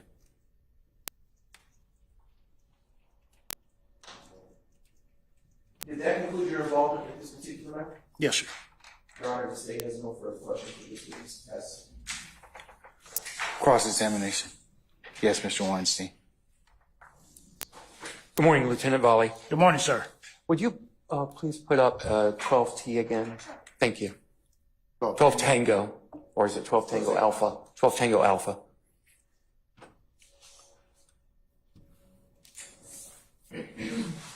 Thank you. What color is Mr. Kendrick wearing in this picture? It's shown to be a gray type sweater. It's not red, correct? No, it's not red. Thank you. No further questions. Any other examiners? Mr. Steele, go ahead.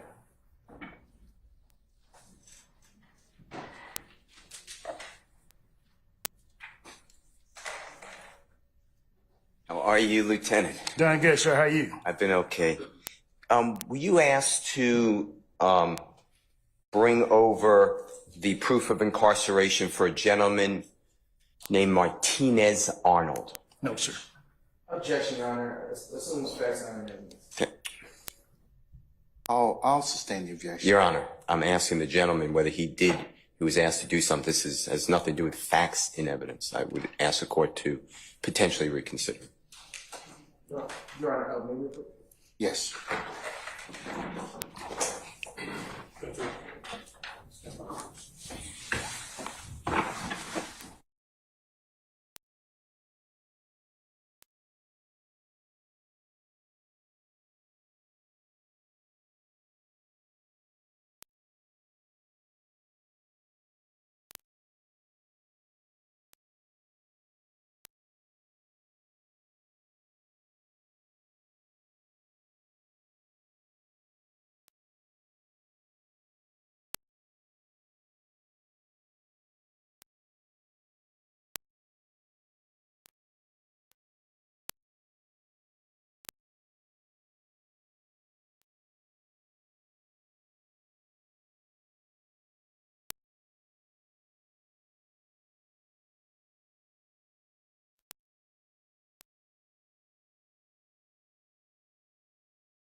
All right, sir, whenever you're ready. Lieutenant, Yes, sir. in order to prepare to come in and testify before the honorable jury today, will you ask anything about a gentleman named Mr. Martinez Arnold? And I'm going to object, Your Honor, on the basis that we spoke about the bench. I'm going to sustain the objection. Why don't you rephrase, Mr. Steele? Couldn't phrase. Did you look into anything dealing with a man named Martinez Arnold? I'm going to object again, Your Honor, on the same grounds. I'll rule the objection. You can answer it, sir. No, sir, I did not. Okay.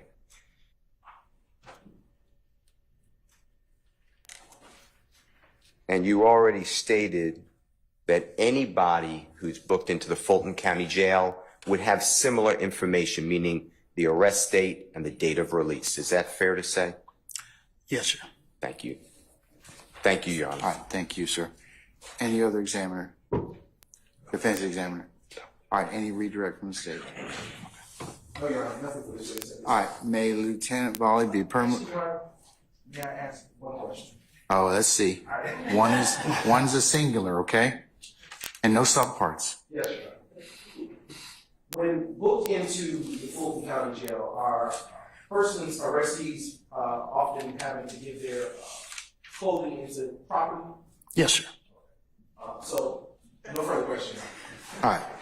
Mr. Matthews, anything, sir? Yes, Your Honor, thank you. Lieutenant Volley. Yes, sir. Good morning, sir. Great, thank you. I just have a question.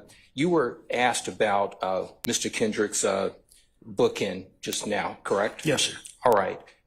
You noticed on the document that it had Mr. Kendrick being arrested at 2:33 a.m. hours, correct? Yes, sir. And tell the jury, what does bookend actually mean?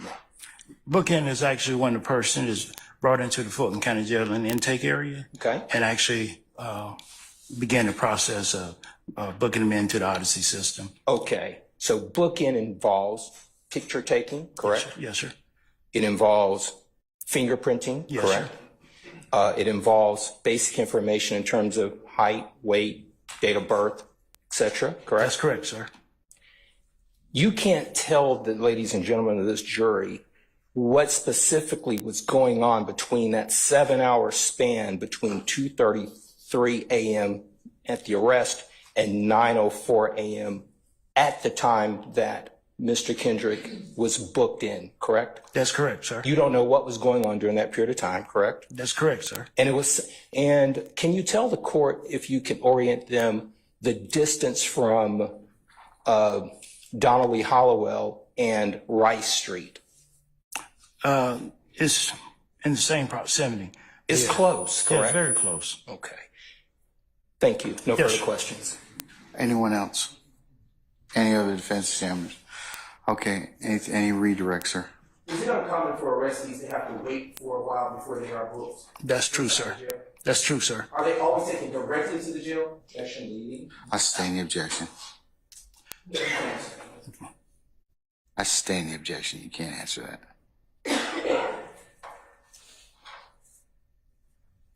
Is it uncommon for arrestees to have to wait hours inside the jail to be booked? Objection leading.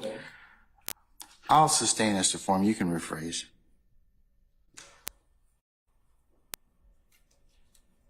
What, if any, where do the arrestees wait before booked in? In the intake area. About how long is the average wait time? Objection, Your Honor, foundation. Overrule, sir. Objection calls for Overrule, sir. About how long is the period of time for a typical arrestee to be booked in? Objection, that's going to be foundation. Overruled. You've already made that objection once, Mr. Matthews. It's going to be when the individual comes in. Normally we get right straight to it. It depends on what's going on in the intake area, but most of the time right away, immediately. No further questions, Your Honor. Anything further?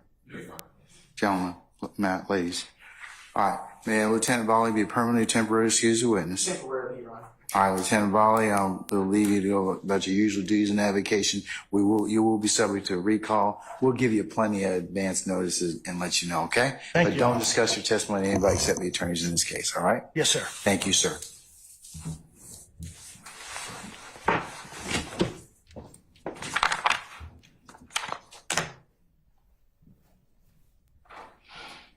All right, call your next witness. Yeah, I'm this is a longer witness. Is it a longer witness? It's a longer witness. Do you have an estimation?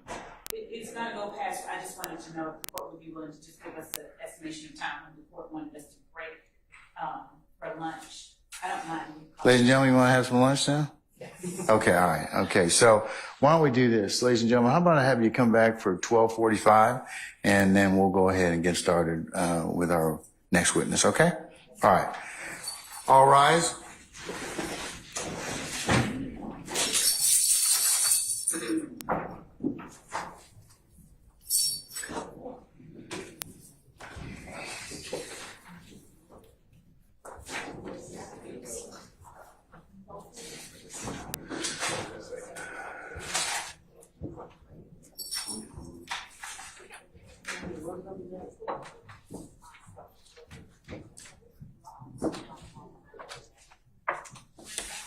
All right, ladies and gentlemen, please be seated. Our jury has left us. We'll see you back at 12:45. Okay?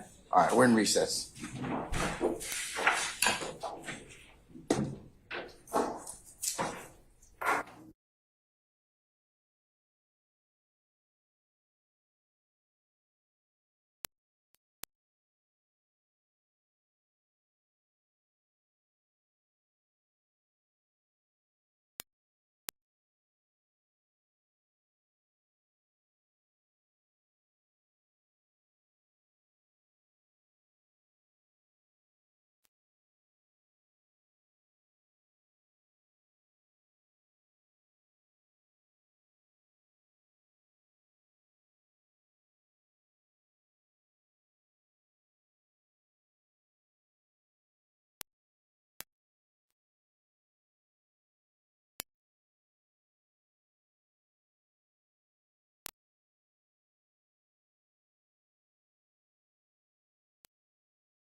Jury ready for count, please. All right, thank you, Sergeant Ingram.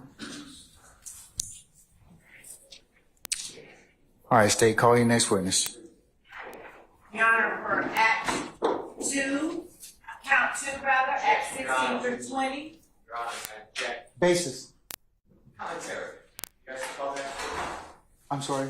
You have to call the next witness. Yes. Your Honor, I was doing what he said before trial, I wouldn't do it. I'm gonna overrule the objection, sir. It's just orientation, so for our jurors, okay? All right. Your Honor, for count 2, Act 16 through 20, the state calls Ms. Shana Edmond. All right, some Ms. Edmond, please.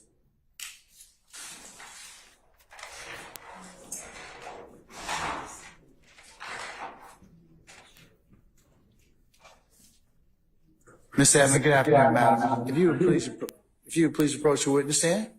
Once you get there, if you would turn and face Sergeant Ingram and be sworn as a witness, please. Sure. Raise your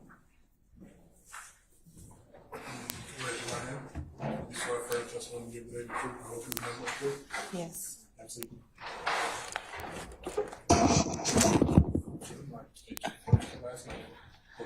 Okay.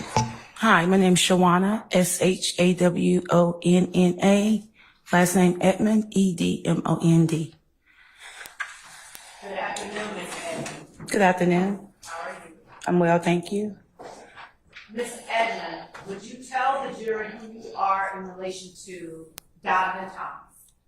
Hi, I'm Shawana Edmond. I'm Donovan Thomas's mother. I'm going to show you what I have marked as State's Exhibit 3, Yankee. And I will show it to counsel for the defense, having previously provided a copy.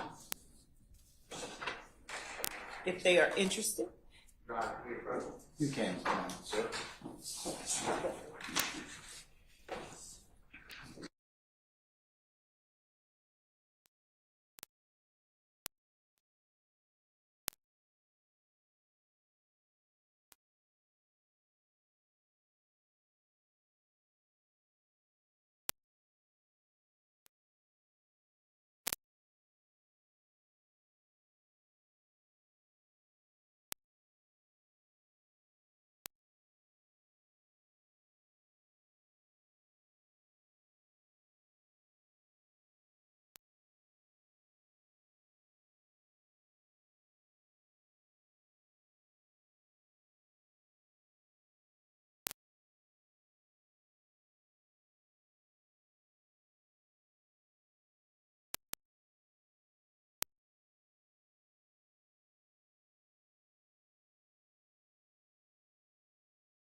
All right, can we summon our witness, please?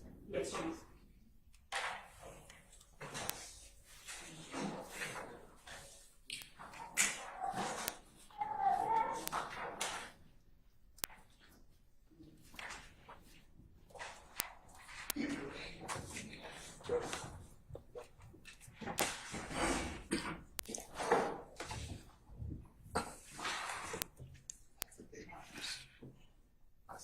Just take them back in the vestibule, they can look from there. Yeah, okay.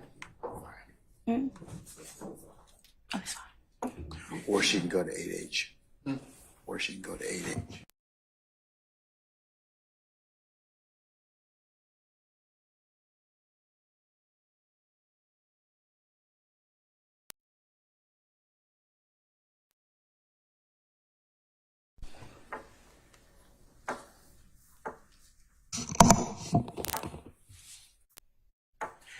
Okay.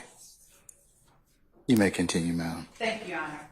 Mr. Edmond, I'm going to show you what I have marked as State's Exhibit 3Y, or Yankee, and ask you if you recognize the person depicted in the photograph that is labeled State's Exhibit 3Y. Yes, How do you recognize that person? that's my son, Donovan Thomas. Is that a fair and accurate representation of your son, Donovan Thomas, in life? Yes. Your Honor, the state tenders State's Exhibit 3 Yankee as evidence. All right, any further objection to 3 Yankee that otherwise hasn't been noted? All right, I'm going to admit 3 Yankee over objection. Thank you. It may be published as you see fit. Thank you.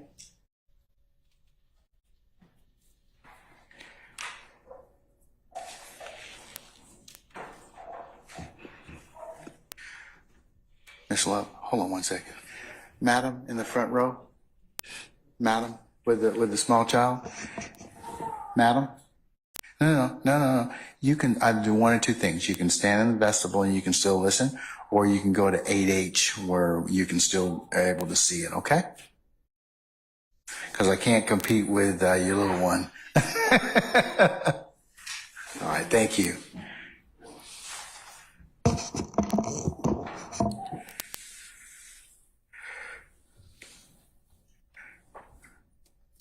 All right, go right ahead. Thank you, Judge. Would you tell the jury who it is that is depicted on State's Exhibit 3 Yankee? That's my son, Donovan Thomas Jr. And did you call him Donovan Thomas Jr., or did you have another name for him? Yeah, we called him Peanut. Where did that name come from? Just him growing up, he was smaller than he was, and as you know now. And we just thought when he was born, he was just a cute little peanut, and that name just grew with him. When was he born? April the 4th, 1988. And when was the last time that you saw your child alive?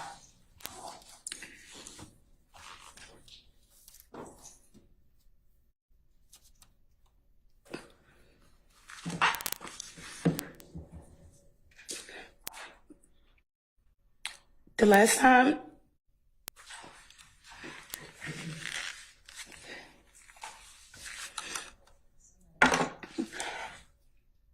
I saw my baby was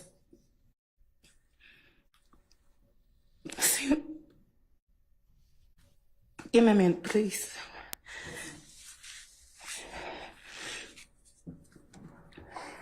It was Friday night. He was always came to the house, and we What date is that? Just tell me. the date Do you have an objection, sir? January the 9th. January the 9th, I'm sorry. I'm overruled it. I'll rule the objection, sir. Or objections, I should say. You may ask. January the 9th, What year? Tell 2015. the jury. January the 9th, 2015.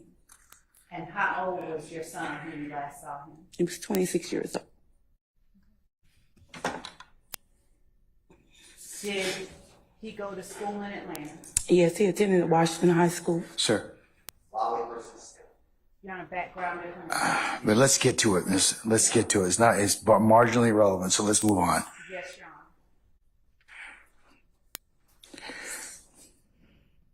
Honor. Was Donovan your only child? No, I have one other older son. Donovan was the baby.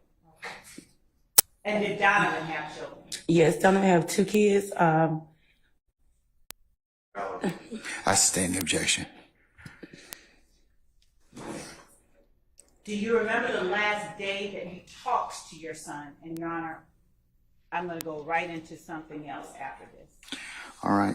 Do you remember the last day that you talked to your son? Yes, I spoke with him January the 10th, 2015, that morning, but it was afternoon. Do you remember around what time? It was between maybe 2 and 4. I was at my flea market and he called me. Now, backing up to the day before when you said that you last saw him, did your son drive at that time? Yes, he did. And what kind of vehicle did he drive? He drove a blue 2007 Chevrolet Tahoe. And was he driving it the last time that you saw him? Yes. When you talked to your son between 2 and 4 on January the 10th, 2015, without talking about anything he said in particular, are you able to tell the jury whether he was anxious or apprehensive about anything? No, he was just his normal. Basis. That was Mr. Steele and Mr. Sharp? Or no, Mr. Harvey? Anxious about anything very broad. I sustain the objection. Thank you, Judge. Would you describe your son's mood as he spoke with you on January 10th, 2015? He was the same happy-go-lucky self. I always call and check him as he always did. All right.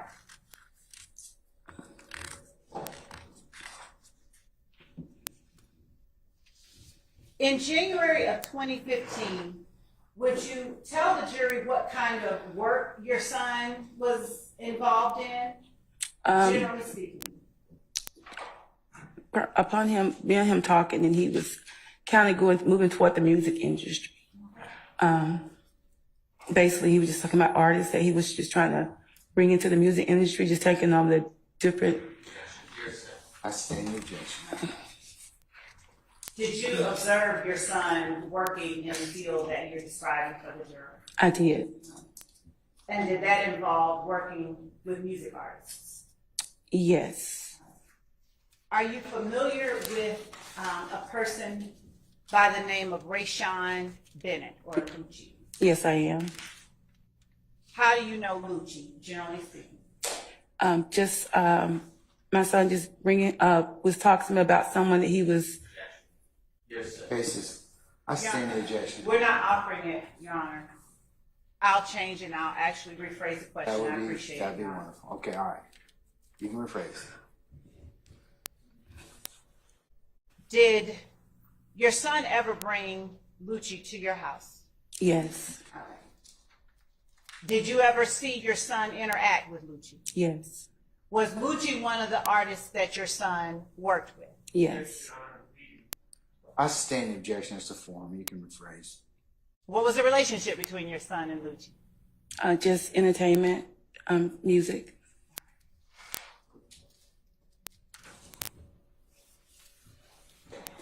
Are you familiar with a person by the name of Javon Fly Henry as well? Yes. Did your son work with that person as well? Yes. And with respect to Lucci, what was your son's relationship with Mr. Henry? I think with the label, Think It's a Game. Is Think It's a Game the label that Mr. Henry owns? Yes. I sustain the objection. Who owns Think It's a Game? Mr. Henry. And if you would do me a favor and lean into the microphone so that I can hear your voice back here and direct your voice Sure. to the jury. Now, did you personally ever visit Think It's a Game Records? No, I did not. Did you ever visit 675 Metropolitan Avenue? No, I did not.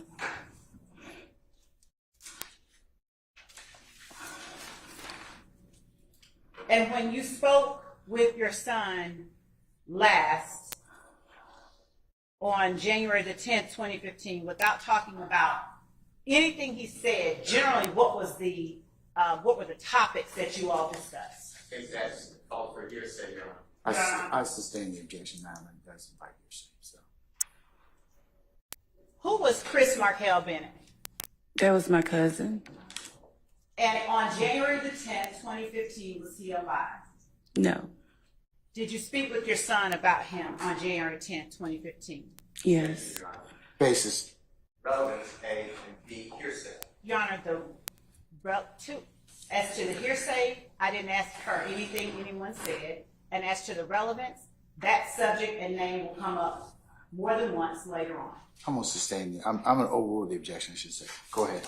Thank you. Did you speak with your son about him on January 10th, 2015? Yes, we spoke. Okay. Do you remember when it was that Chris Markel Bennett died? Yes, I can't remember the exact month, but the year was 2011. And do you remember how he died? It was homicide. When you saw your son's vehicle on January the 9th, 2015, did it have any? I'm gonna overrule the objection. I think she's just orienting. That's the place, sir. Okay. Did it have any bullet holes in it that you saw? No, ma'am.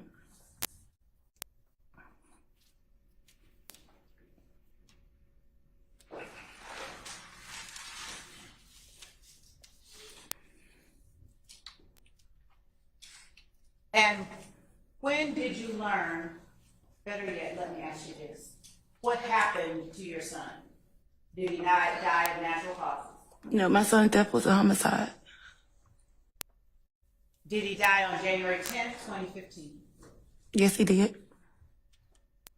Were you at 330 McDaniel Street on January 10th, 2015? No, I was home. How did you find out your son had been harmed? I received a phone call. And how did your son die? I sustain the objection. Was he shot, stabbed, or something else? I sustain the objection. Your Honor, she said homicide. She didn't say how. Well, it invites speculation unless she knows. Do you know how your son died? Yes, he was shot. It was, and it turned out to be a homicide once.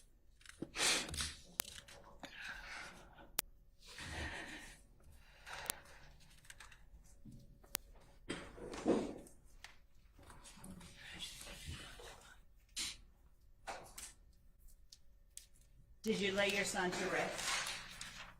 Did you bury Yes, yes, we did. him? When did you bury your son? It was January 17, 2015.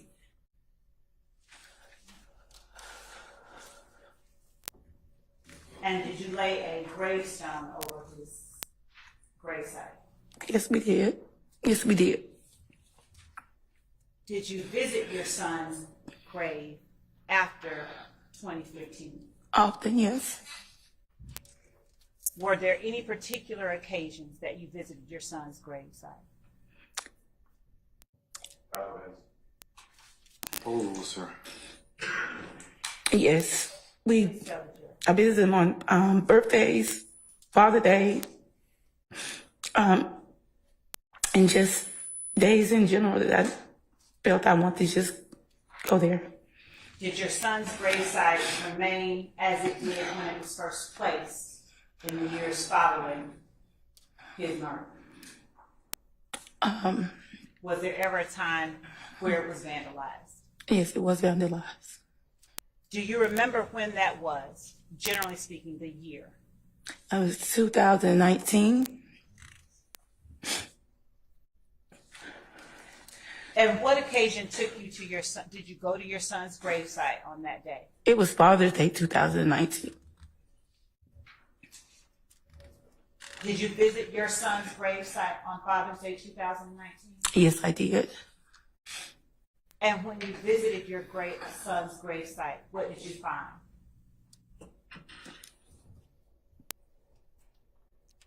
find? Sir.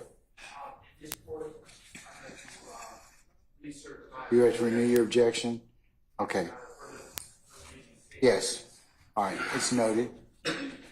You may go ahead and tell the board what you found. January 19th, it was Father's Day. I drove up to my son's gravesite, and once me and we drove up there, we noticed that the gravesite had been vandalized. And when I got out the car, I wasn't familiar with the word, but some of his other friends were, and the word, it was something was spray painted, slat on his grave, and it was chiseled around the size of the headstone.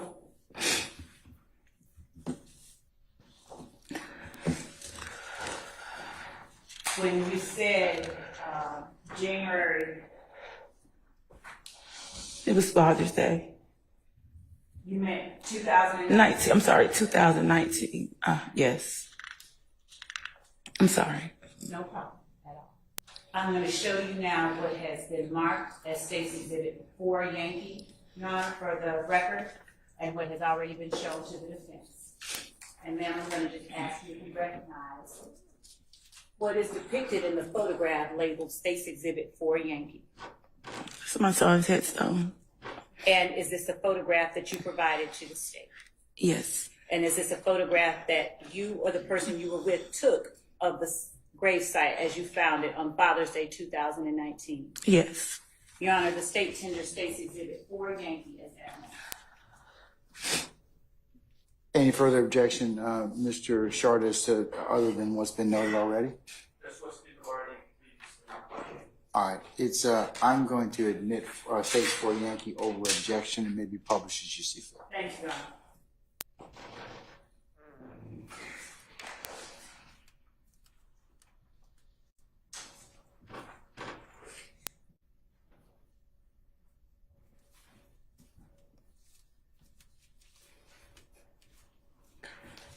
For the record, Ms. Edmond, would you please spell out what is written across your son's tombstone?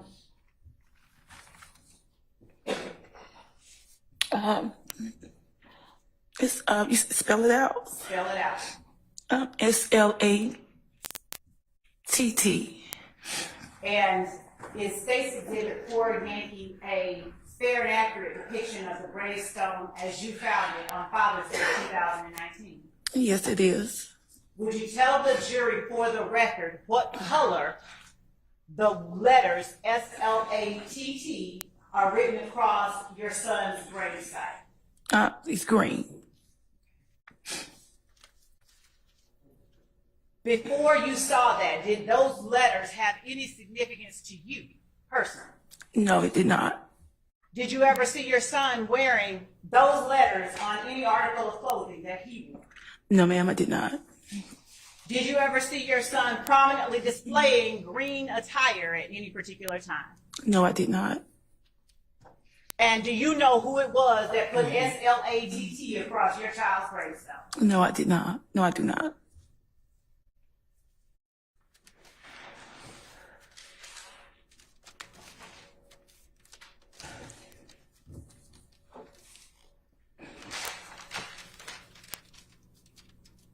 I'm going to show you what has been marked as State's Exhibit 24 Yankee, 25 Yankee, 26 Yankee, 28 Yankee, 30 Yankee, 37 Yankee, and 221 Yankee.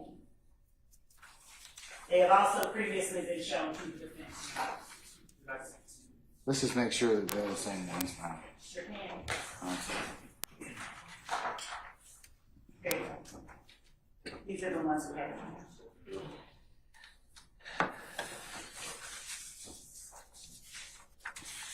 And while counsel is looking at them, I'll ask you to look at them as well.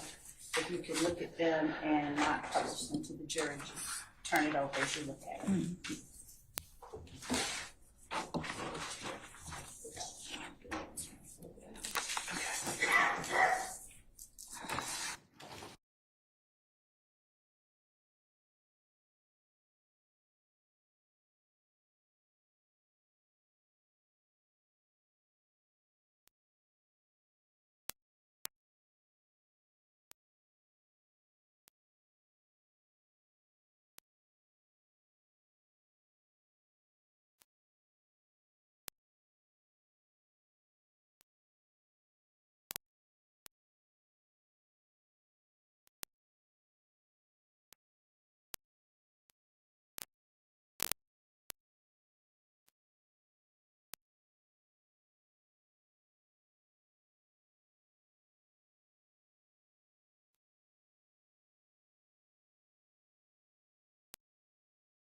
Exhibits 24, Yankee, Yes.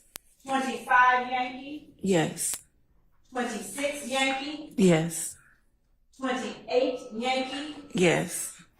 30, Yankee, Yes. 37, Yankee, Yes. and 221, Yankee. Yes. How do you recognize the vehicle depicted in those photographs? That was my son's vehicle. And are those fair and accurate reflections of your son's vehicle? Yes. Your Honor, the state tender states exhibit 24, Yankee, 25, Yankee, 26, Yankee, 28, Yankee, 30, Yankee, 37, Yankee, and 221, Yankee. Any objections to states 24 Yankee, 25 Yankee, 26 Yankee, 28 Yankee, 30 Yankee, 37 Yankee, or 221 Yankee? All right, hearing no objection, they are admitted and may be published as you see fit. Thank you, Your Honor. I'm going to just leave these up there. So we start off with State's Exhibit 24, Yankee. Publishing to the jury now for the record.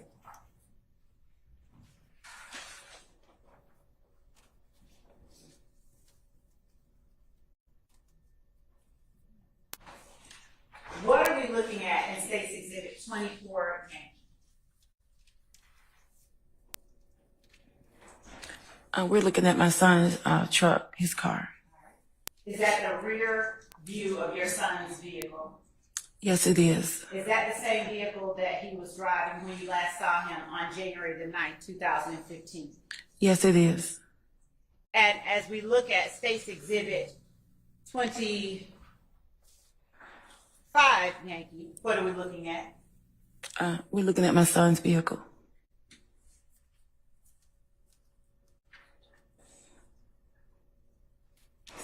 I think you just put up.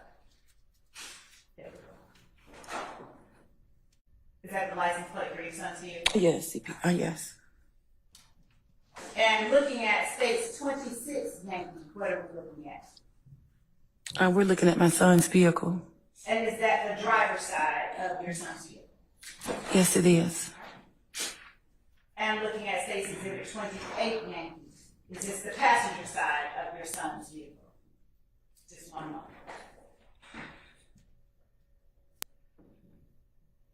Yes, it is. Turning to State's Exhibit 30, Yankee. Is that the front passenger side portion of your son's Chevy Tahoe? Yes, it is.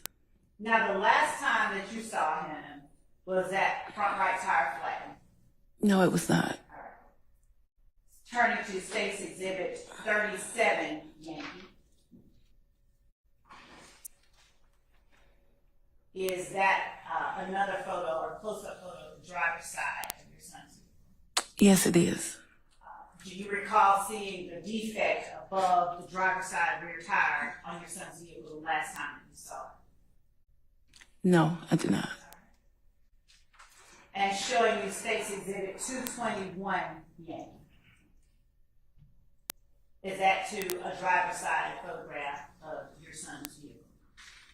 Yes, it is. Do you recall seeing a defect in the locations marked by the yellow and the white placards on your son's vehicle the last time that you saw it? No, I do not.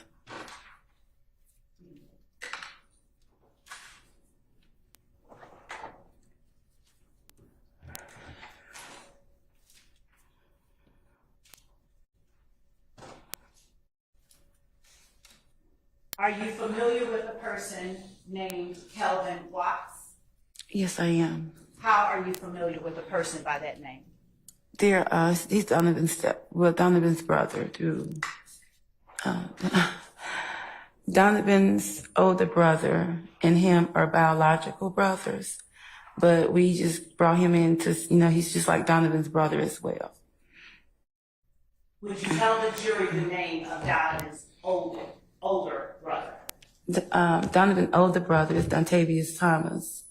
And is that your son? That's my son. And so Dontavius and Kelvin? No, Kelvin and Marquavius are brothers through different, same father, but different mothers. Okay. And what is the relationship of Kelvin and Marquavius? They're biological brothers. Do they have the same mom? They have the same mom, yes. All right. So when you said that Donovan and Kelvin are brothers, They're, I'm trying to tell you what word it. They're, do they have biological? they don't have, no, they don't share the same blood, no.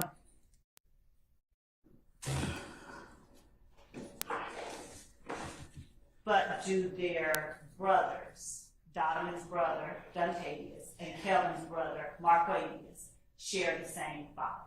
No, just Marquavius and Kelvin share the same father. No, they don't share. Oh my God, you're getting me so confused. Marquavius and Kelvin shares the same mother. And Marquavius and Dontavius Share the same father. Did Kelvin go by the name Kelvin? Did you call him Kelvin? No, I just called him Kel. Did you ever know him to be called Shell Kel? No, not me personally, no. Did you see Kelvin Watts at your house? Did he visit your home? Yeah, he was my home. Yes. And what was the nature of the relationship between him and Donovan? Were they friendly? Were they distant? Or something in between? It was all brotherly. I'm sorry. Outstanding objection. Foundation. Oh, okay. Yes, I'll ask you questions. Did you ever see your son Donovan interacting with Kelvin Watts? Yes. How often? Often when we were at my house, basically together. It was like, family events, family functions, and he was always there with them. How long have you known Kelvin Watts?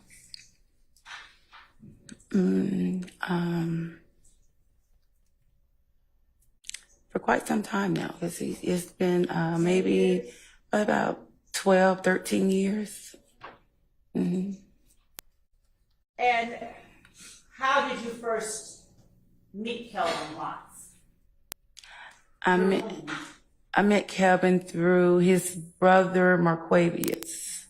When Marquavius started coming over to my house, we allowed Kelvin to come over as well. And what year approximately did Marquavius start coming over to your house? I would say early childhood. They were about 8 years old, so they grew up together. So yeah, they were early 90s. Late 90s, somewhere around in there. And during that time, did Donovan grow up with Kelvin as well? Yeah, they all grew up together. So are you able to now tell the jury the nature of the relationship between your son Donovan Thomas and Kelvin Watts? Were they friendly? They were like brothers. What was that? They were like brothers. Okay.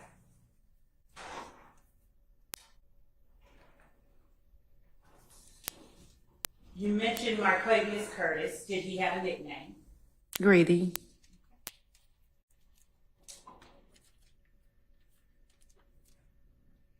And you said earlier something with respect to Rayshawn Bennett. How often would you say that Rayshawn Bennett has come to your house? Maybe twice that I remember. And who was it that accompanied him, if anyone, when he came to your house? That is, when Rayshawn Bennett came to your house. My son, Donovan Thomas.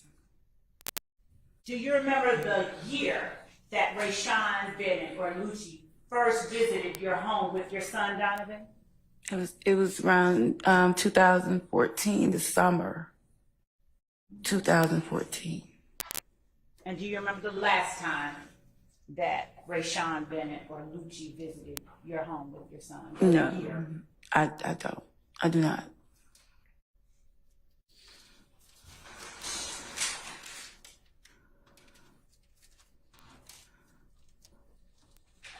Yes or no, are you familiar with the man, the name Jeffrey Williams?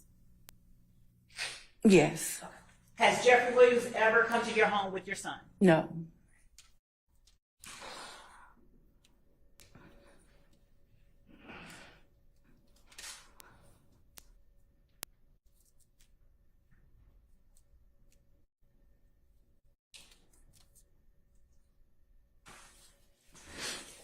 What happened to your son's Chevy Tahoe after his death? It was impounded. Did you ever see it again? Yes, we kept it for a while, yes. And did you take note of bullet holes in his vehicle at the time that you took possession of it? Yes, we refurbished it and it was repaired and we painted it black. Was there 1, 2, or more than that bullet holes in your son's truck? It was several. Did you ever hear any music that referenced rounds in a Tahoe that caused you concern? Yes. How did you come about hearing music referencing rounds in a Tahoe? I want to continue my objection. Now, the witness. I'll sustain the objection. Okay. Let me ask you this, Ms. Edmond. Maybe a little difficult, but did you know whether or not your son was involved in a gang while he was alive? Yes. Do you know what gang? No. Do you know, generally speaking, what type of gang? I just know it was the blood gang. Okay. Mm-hmm. When did you learn that your son was involved in the blood gang? I'm a mother. I just kind of knew something was different, and something came to me, and I asked him. He was open with me, and that's how it went from there. Do you remember around what year that was, or how old he was, approximately? I do not. Was it before 2015? Yes, it was before 2015. While your son was alive, did you ever see him wearing any articles of clothing with the letters ABG on it? Yes, I did. Did you know what ABG stood for? I did not. Did you have an idea? Did you I asked him. I'm sorry. Basis. Hold on. I'll rephrase now. I'll sustain this if you want. What did you understand ABG to stand for? Objection, Your Honor, foundation, speculation. She said she saw. I'm gonna overrule the objections on both What did you grounds. understand? Hold on, Mr. Matthews. All right, now. What did you understand it to stand for? I was told all about God. Unless you. I'm sorry. No, madam, you cannot testify about that. And Your Honor, I'm going to, if the court will allow me to ask a follow-up question, I think it will. Your Honor, may I approach? I'm gonna instruct the jury to disregard the witness's last statement. You can rephrase, madam. Thank you.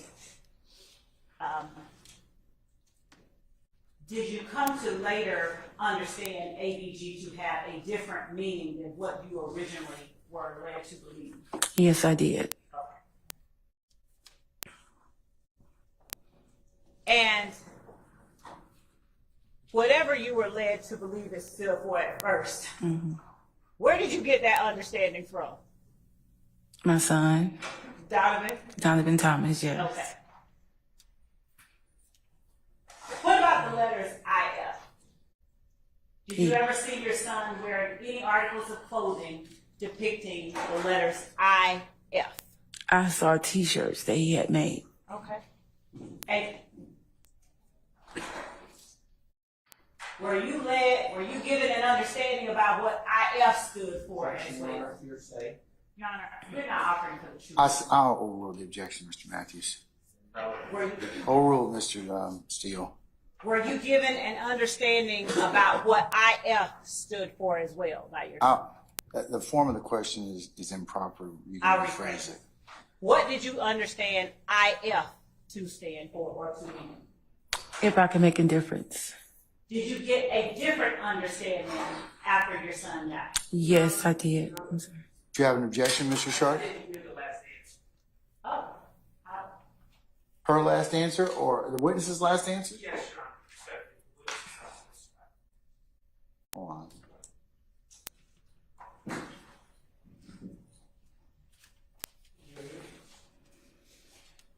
Question was, did you get a different understanding after your son died? Answer, yes, I did. No, I'm sorry, Your Honor. I meant the question.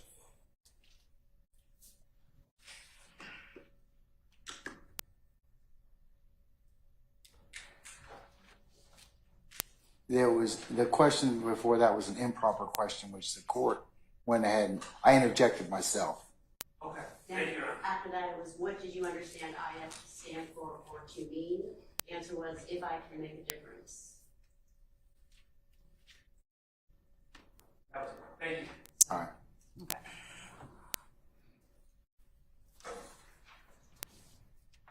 Do you remember the colors of the clothing that your son wore with the letters ABG on it?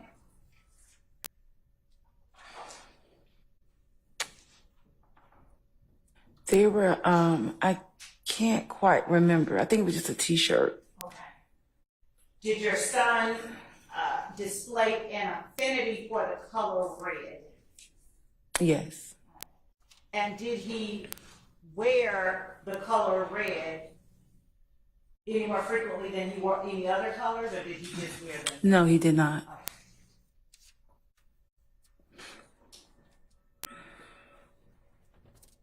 Do you know whether your son ever visited a place called Club Crucial? Yes. How do you know? That was when I found out he threw a big birthday party there. Did you ever have access to your son's Instagram account? I did. And were you able to observe him at Club Crucial? Yes, I did. And what was he doing when you observed him at Club Crucial? Having a party. Okay.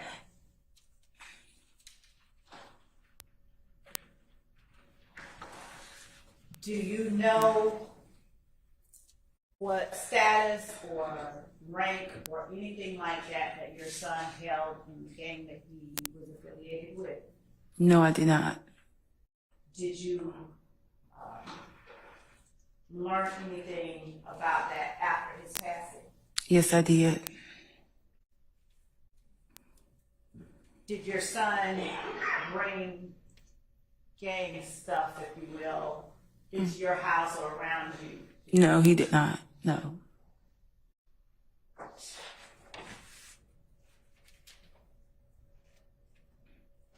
Do you know whether any members of your son's gang attended his funeral?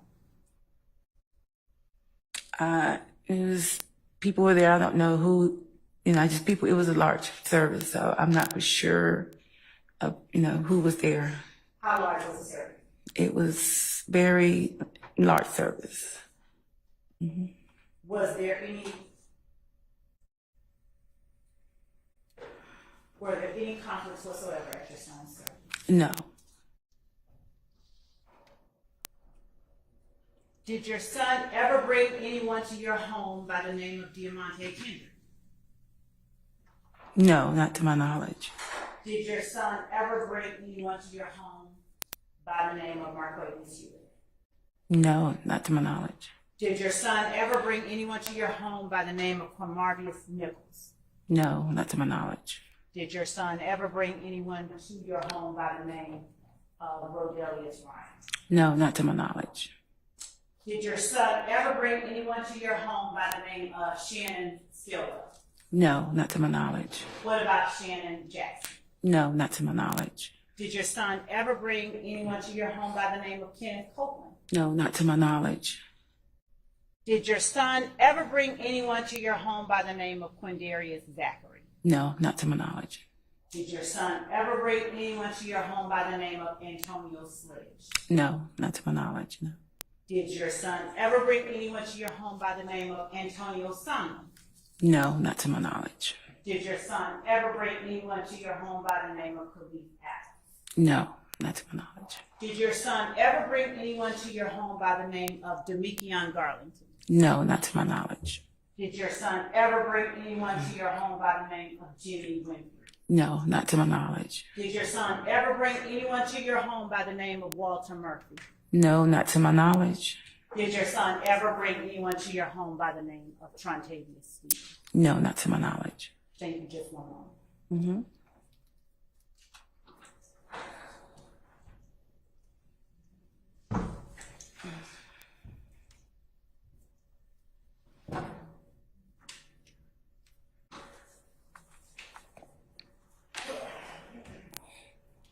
Martinez Arnold. Did your son ever bring anyone to your home by the name of Martinez Arnold? No, not to my knowledge. Jaden Meyer. No, not to my knowledge. And where is name? No, not to my knowledge. Thank you.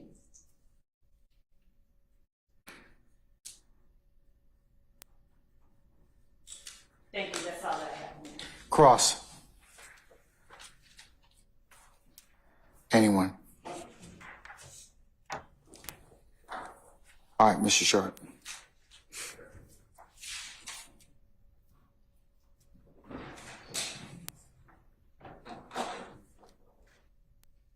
Good afternoon, ma'am. Hi, good afternoon. You testified about your son's gravesite. Yes. Is that in Atlanta? Yes. Okay. Yes, sir. And you took a picture? Yes, me and several people took a picture. Okay. And I was a bit confused. You said that picture was taken in 2019? Yeah, my knowledge, 2019, yes. That was Father's Day. Father's Day 2019? 2019, yes. Okay. Did you report what happened to your son's gravestone to the police or the district attorney's office? No, we reported it to the Lincoln Cemetery where the grave site, and they did the investigation. Okay. Yeah, we didn't call out any officials. Do you know how the district attorney's office obtained a picture? I do not. Okay. Do you know if anyone was ever charged or arrested for that incident? No, not to my knowledge. Okay, thank you. Mm-hmm. Any further examination, Mr. Steele?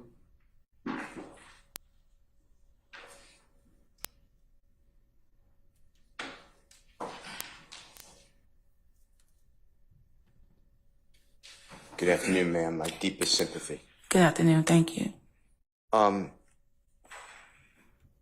I'd like to show you, with the court's permission, Mr. Williams' exhibit number 13. It'll pop up on a screen next to you. Okay. Your Honor, is that okay? It's already in evidence. Yes, sir.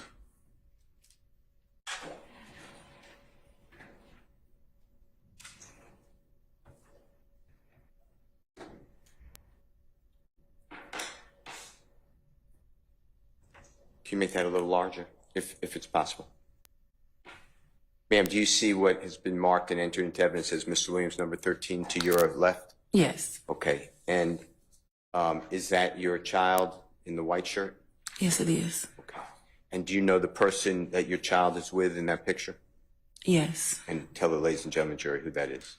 That's Jeffrey Williams. And do you know, you see on the top it says big business _ entertainment or ENT _ nut? Yes. And who do you recognize that Instagram handle? Yes, that was my son's Instagram. Okay. And underneath it, if Mr. Kokomo can just scroll down. Did you see this Instagram posting when it came out, if you remember? I seen that posting after his passing. Okay. And that says, me and little bra, you see that? Yes, I do. Okay. Do you know whose home that picture was taken? No, I Or don't. it may not be a home. Do you know who the location of that picture? No, I do not. All right. I'd like to show you two exhibits. God bless you. I'd like to show you two exhibits with the court's permission. Okay. And your permission. Mr. Kokomo is going to approach you. Okay. It is Mr. Williams number 30 and 33 was given to you in October 2023. It's already been, No, okay, we can see it. Mark. it's already been marked and shown to you previously. You have seen it, but it's going to be shown to you again. Your Honor, I need to see it. I said it's going to be shown to you again. Okay, have Mr. Kokomo approach the state and let the state look at Mr. Williams 30 and 33.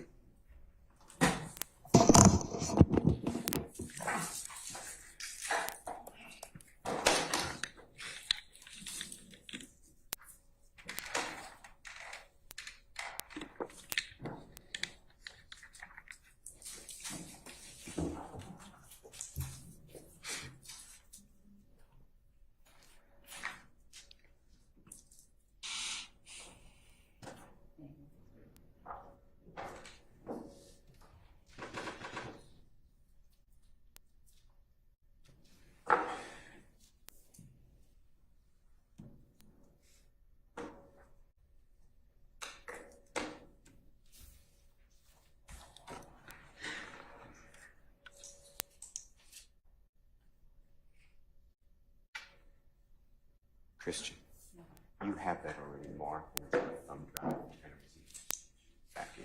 Your Honor, the state has an objection to State Defendant Williams exhibit number 30 and Defendant Williams exhibit number 33? 33. Except with one small exception, when they approach. Yes.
we'll need to take up something, and then we'll call you back. So 10 minutes?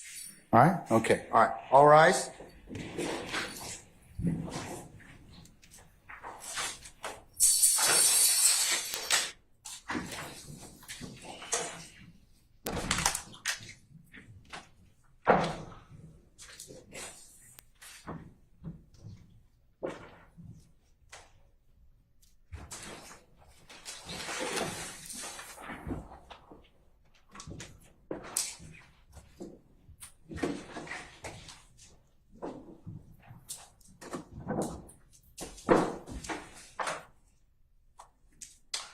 Okay, ladies and gentlemen, our jury's left us. We'll take 10 minutes.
Not yet.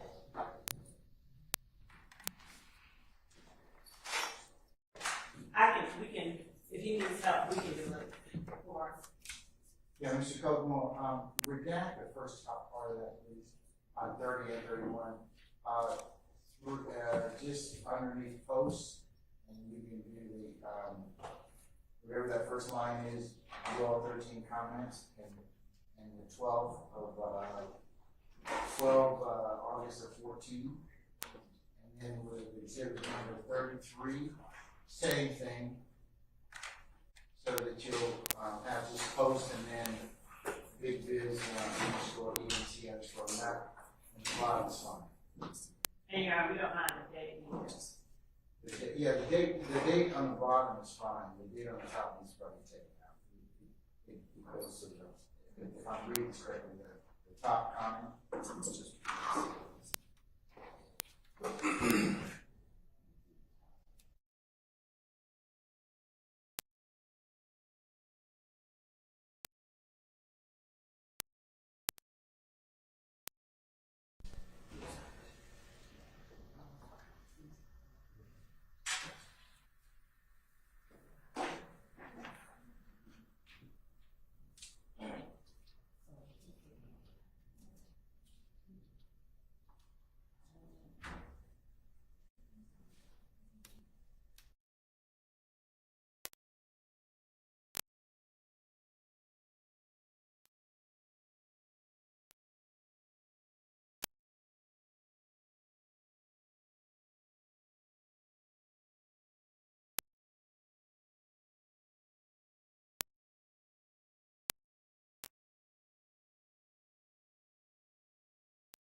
See it, that'd be great. I don't have my laptop.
I'm still waiting on Mr. Copeland.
So Judge, we're looking at it and he hasn't taken the top date out. That's the one that the court instructed him to take out. We're asking that the August 12, 2014 date with comments and stuff be taken out.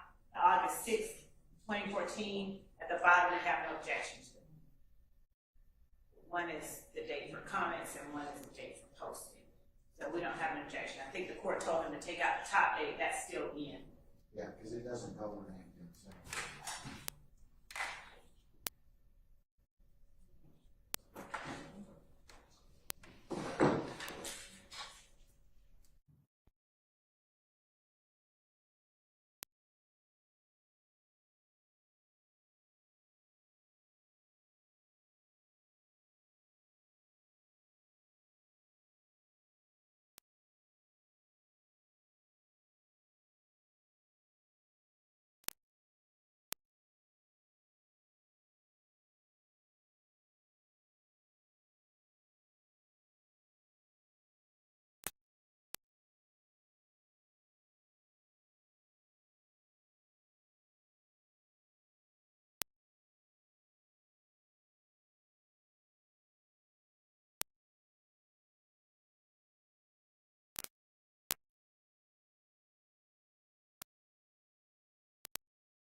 Send the newest one over to be printed out.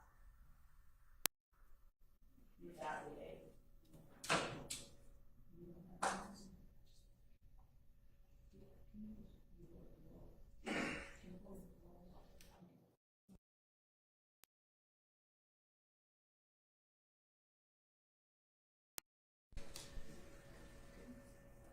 Did you send us the one without the date?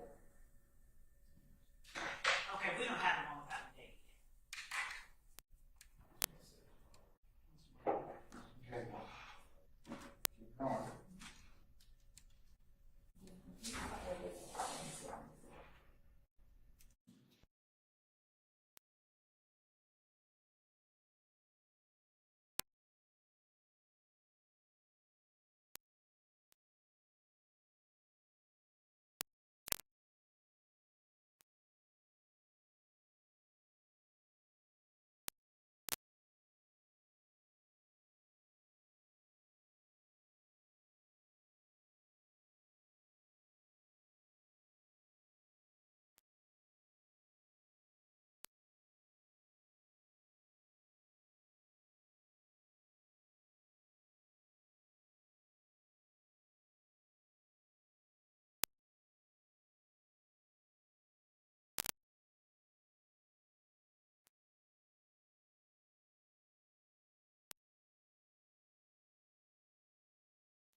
He's on.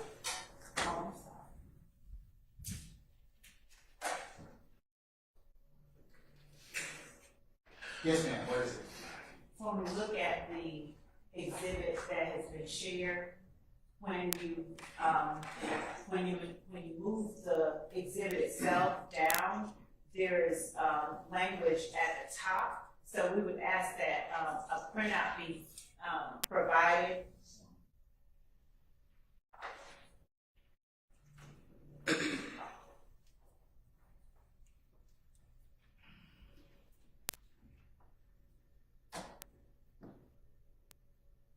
Mr. Seals, you put this little on the last, the one you sent just at 3:13 p.m.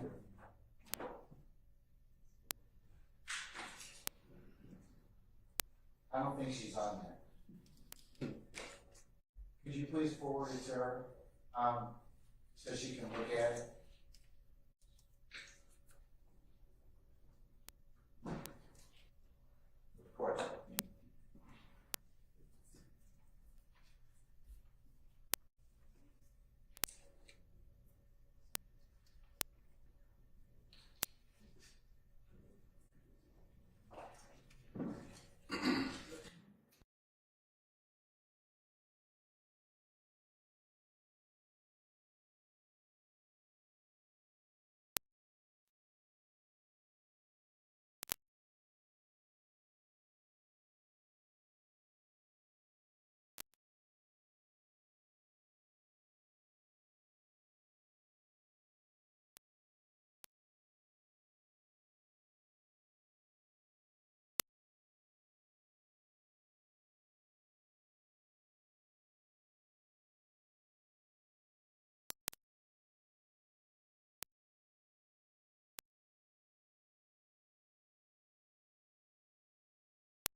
Well, it was sent at 3:13, but Mr. You weren't on that one. So Mr. Steele forwarded you and me and Ms. Weaver and Mr. Atkins. Shorter string, same exhibit. It's been modified or edited. You got that one? Yes, and that part we don't have any objections to. Okay, all right. All right, so that can be shown to the jury. Mr. Steele, you can move for the admission when we get the jury out here, and they're redacted, and we'll include. I'll admit that. All right, Sergeant Ingram, can we go ahead and summon our jurors, please? Bring our witness back.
All right, thank you, Sergeant Ingram.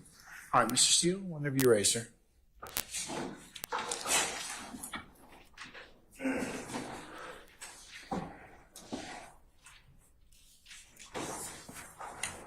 Ma'am, I'd like to show you, or Your Honor, I'll move for the admission of Mr. Williams number 30 as well as 33. Your Honor, I'd ask that the foundation be established through the witness.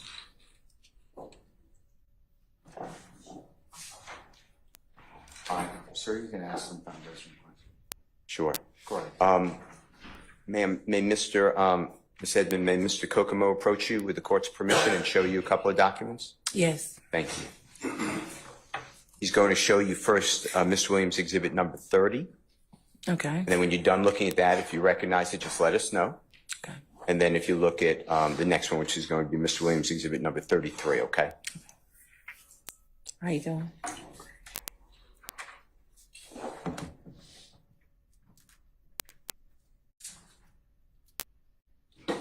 And your question is, are you asking me, do I recognize those pictures? Yes, and yes, that is the question. I mean, yes, I've seen those pictures before. Okay, and that's for both of them, and I'm just formal, so Mr. Williams number 30, and then Mr. Williams number 33, that's what you said, yes, you're familiar with them, you've seen them before. Yeah, I've seen them before, yes. Your Honor, now I move for the admission again, Mr. Williams number 30 and 33. Any further objections? No, Your Honor. All right. Subject to the court's earlier rulings, Williams 30 and 33 are admitted. Ma'am? Yes. Then they will come up to your left again, okay? Okay, thank you. And this is the first one on the screen you see, it says exhibit 30? Yes. Okay, and if Mr. Kokomo can just blow this up a little bit. Do you recognize again the big business _ entertainment _ nut? Yes. And that's your son's Instagram account or Yes. social media account? Yes. All right, and then in this one, do you recognize the picture at the top? Do you know who that young man is? Yes. And who is that? Jeffrey Williams. And then do you recognize in the center picture who that person is in the white? Yes, I think that's the artist Birdman. Okay. And then next to him, and it's also the bottom, so it's in the center, a young female. You see the person in the center, and then again on the bottom, you know who that is? You recognize who that is? I do not. All right. Do you see the writings on it where it says presents Rich Gang and YMCMB Flashy Lifestyle Episode 5 featuring Thugger and Paris Hilton? I see it, yes. Okay. And if we go down, is it fair to say that that reflects an August 9th, 2014 posting date or date on the image? Yes. All right. If we can go to Mr. Williams number 33. And then this is number 33 you just saw, and then I'm going to ask Mr. Kokomo to just blow it up. And do you see again and recognize that that's your son's social media account posted? Yes. And then this one, the gentleman on the left, do you recognize that photograph? Yes. And who is that? That's Jeffrey Williams. And the gentleman to the right, do you recognize who that is? Yes, artist Birdman. Okay. And then it says, you see it, YSL Entertainment and Club Crucial present Young Thug Celebrity Birthday Celebration. You see that? Yes, I do. And then underneath it, it's a little distorted, so I don't want to, if you could read it, that's fine, but I don't want to say something. You see what that says underneath it? Underneath celebrity birthday celebration? Yeah, can you make that out? No, I can't. All right, and then it says the performer or entertainer Birdman? Yes. And then it's Thursday, August 14th, Thursday, August 14th at Club Crucial, and then it gives the address, fair to say? That's correct. And then at the bottom of your child's posting, you see that August 12th, 2014? Yes. Did you know Jeffrey Williams' birth date is August 16th, 2000? Objection, Your Honor, to facts not in evidence. It has come into evidence already, Your Honor. His date of birth has come into evidence. Standing objection, sir. Do you know when Jeffrey Williams' birthday is? I do not. All right. I'd like to show you, with the court's permission, Mr. Williams' exhibit number 222B. It's already in evidence. Your Honor, may I display this again? You may, sir.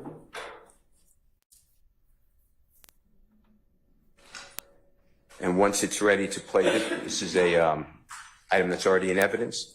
It'll pop up again, same place, and if you could just watch it, and we're going to play, we could play the whole thing, but I was going to play the first 20 seconds, okay? Excuse me, I'm sorry, there's an objection. Could we identify or at least It's a freestyle video that's been entered into evidence already, Your Honor. It's a music video. Hold on. Ms. Weaver?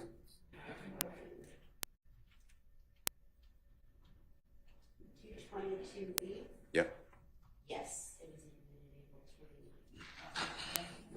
Yes, you may publish it. Thank you. So, ma'am, Yes. and if you need to see the whole thing, just say, hey, I'd like to see more. There's no problem. But I was focused on the first 20 seconds. I was going to ask Mr. Kokomo to stop it at that point because the jurors already saw it. But if you need to see it, it's no problem, okay? Okay. All right, and here it is. It's to your left again. Yeah. Rich gang. Young dead, nigga. Top flow type shit. Rich chandeliers with marble floors, boy.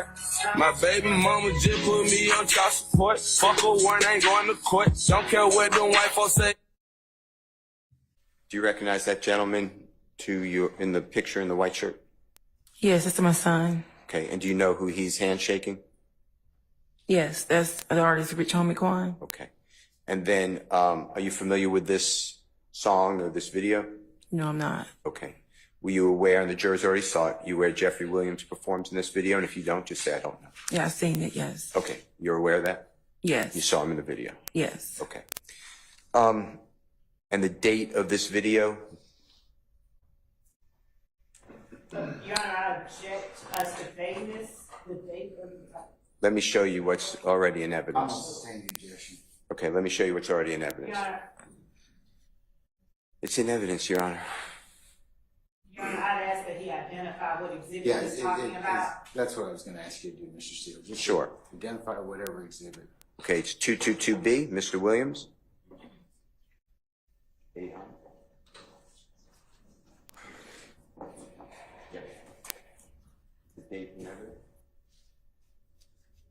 Your Honor, I'll move on. Okay. Have you ever seen Greedy? You know who you identified as Greedy earlier? Yes. And Greedy to you, just remind the jurors. That's my son, Donovan Thomas's brother. And were you aware that Greedy was also in a music video with Jeffrey? No, I was not. No, I'm not. Okay. I'm going to show you, with your permission, with the court's permission, of course, but I'm going to show you a photograph or an image. Would you take a look at that if the court permits? Sure. All right.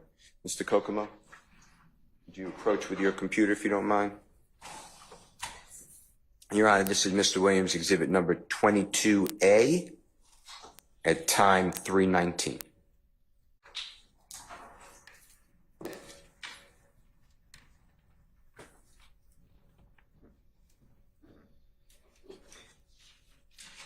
Show it to the state first, okay? Thanks.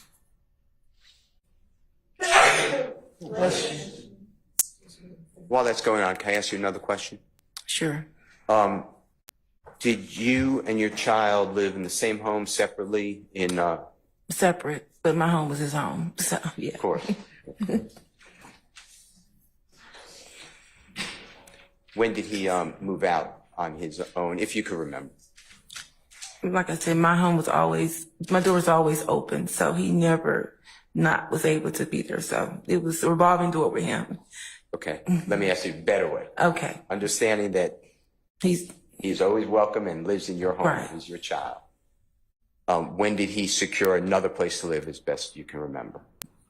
I can't say exactly when he officially moved out. That's fine. All right. Your Honor, can Mr. Kokomo approach Ms. Edmond with her permission, of course? Sure. Jerry, showing us the state. Yes. All right, yes.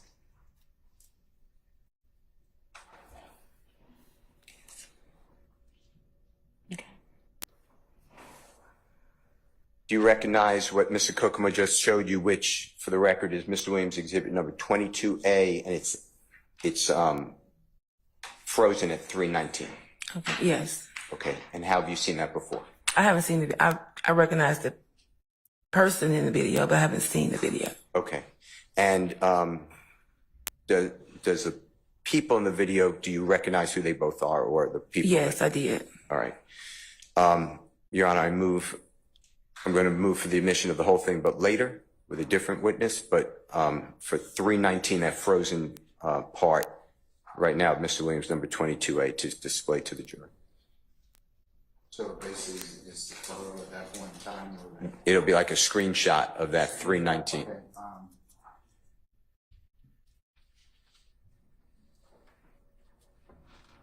No objection to the screenshot. all right, Mr. Williams, 22A, screenshot is admitted and may be published as you see fit. And can I call that exhibit, Your Honor, 22A screenshot? So that'd be like the name, or 22AA? I'm just going to do 22 alpha. Okay, Screenshot. thank you. It's going to come up again on your screen, okay?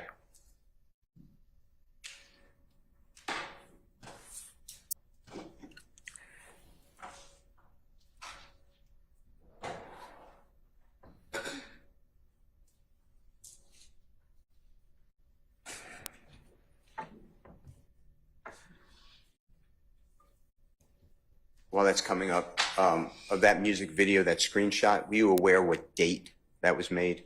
No. Okay. All right, and then just tell the jury, if you could orient them, tell them who you see in this 319, or excuse me, let me do it a different way. Mr. Williams, number 22A screenshot. Oh, you want me to identify the persons in there? The one on my right, with the red lettering in the front, that's Donovan's brother, Greedy. And do you know what that red lettering says? Looks like it says these at Bird Game. Okay. And the gentleman in the middle is Jeffrey Williams. And do you recognize by any chance the person to the, basically behind a little bit, but to, I think it would be your left? I do not. That's fine. Again, my deepest sympathy. Thank you. Your Honor, I don't have any questions. Thank you. Any further examination? Defense examination? All right, redirect. Just briefly, Judge. Ms. Edmond, you were asked by Mr. Steele about some pictures of your son with the defendant, Jeffrey Williams. Did you see defendant Jeffrey Williams at your son's funeral? No, I did not. And you were asked about a video with your son and defendant Jeffrey Williams.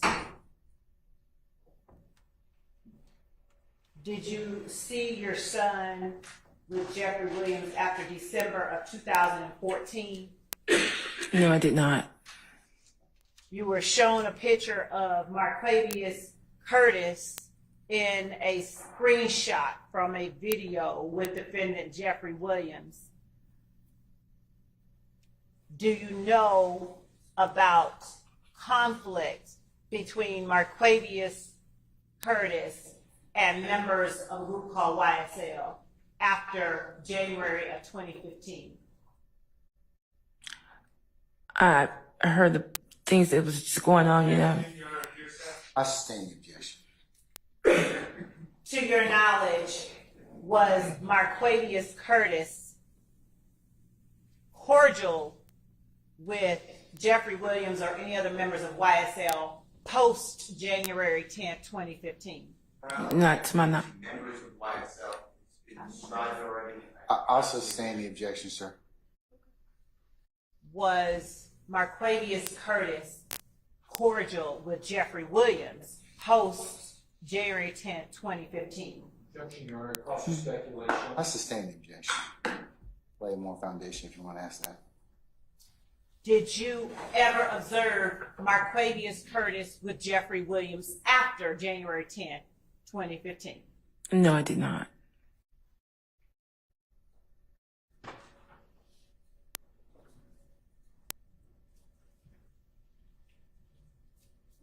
Did you ever observe Marquavius Curtis with Martinez Arnold after January 10th, 2015? Your Honor, also speculation. I asked whether she observed. I'll overrule the objection. Did you ever observe Marquavius Curtis with Martinez Arnold after January 10th, 2015? No, I did not. Did you ever observe Marquavius Curtis with Diamante Kendrick after January 10th, 2015? No, I did not.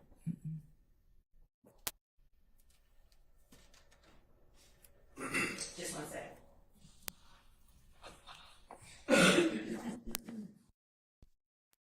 Thank you. Okay. Okay.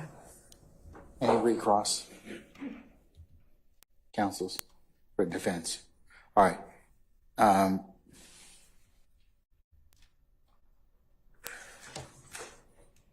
May Ms. Edmond be permanently temporarily excused the witness. All right, Ms. Edmond, I'm going to permanently excuse your witness. Thank you for being with us today and for your patience. And please don't discuss your testimony with anybody except the attorneys in this case, okay? Thank you. All right, thank you, madam.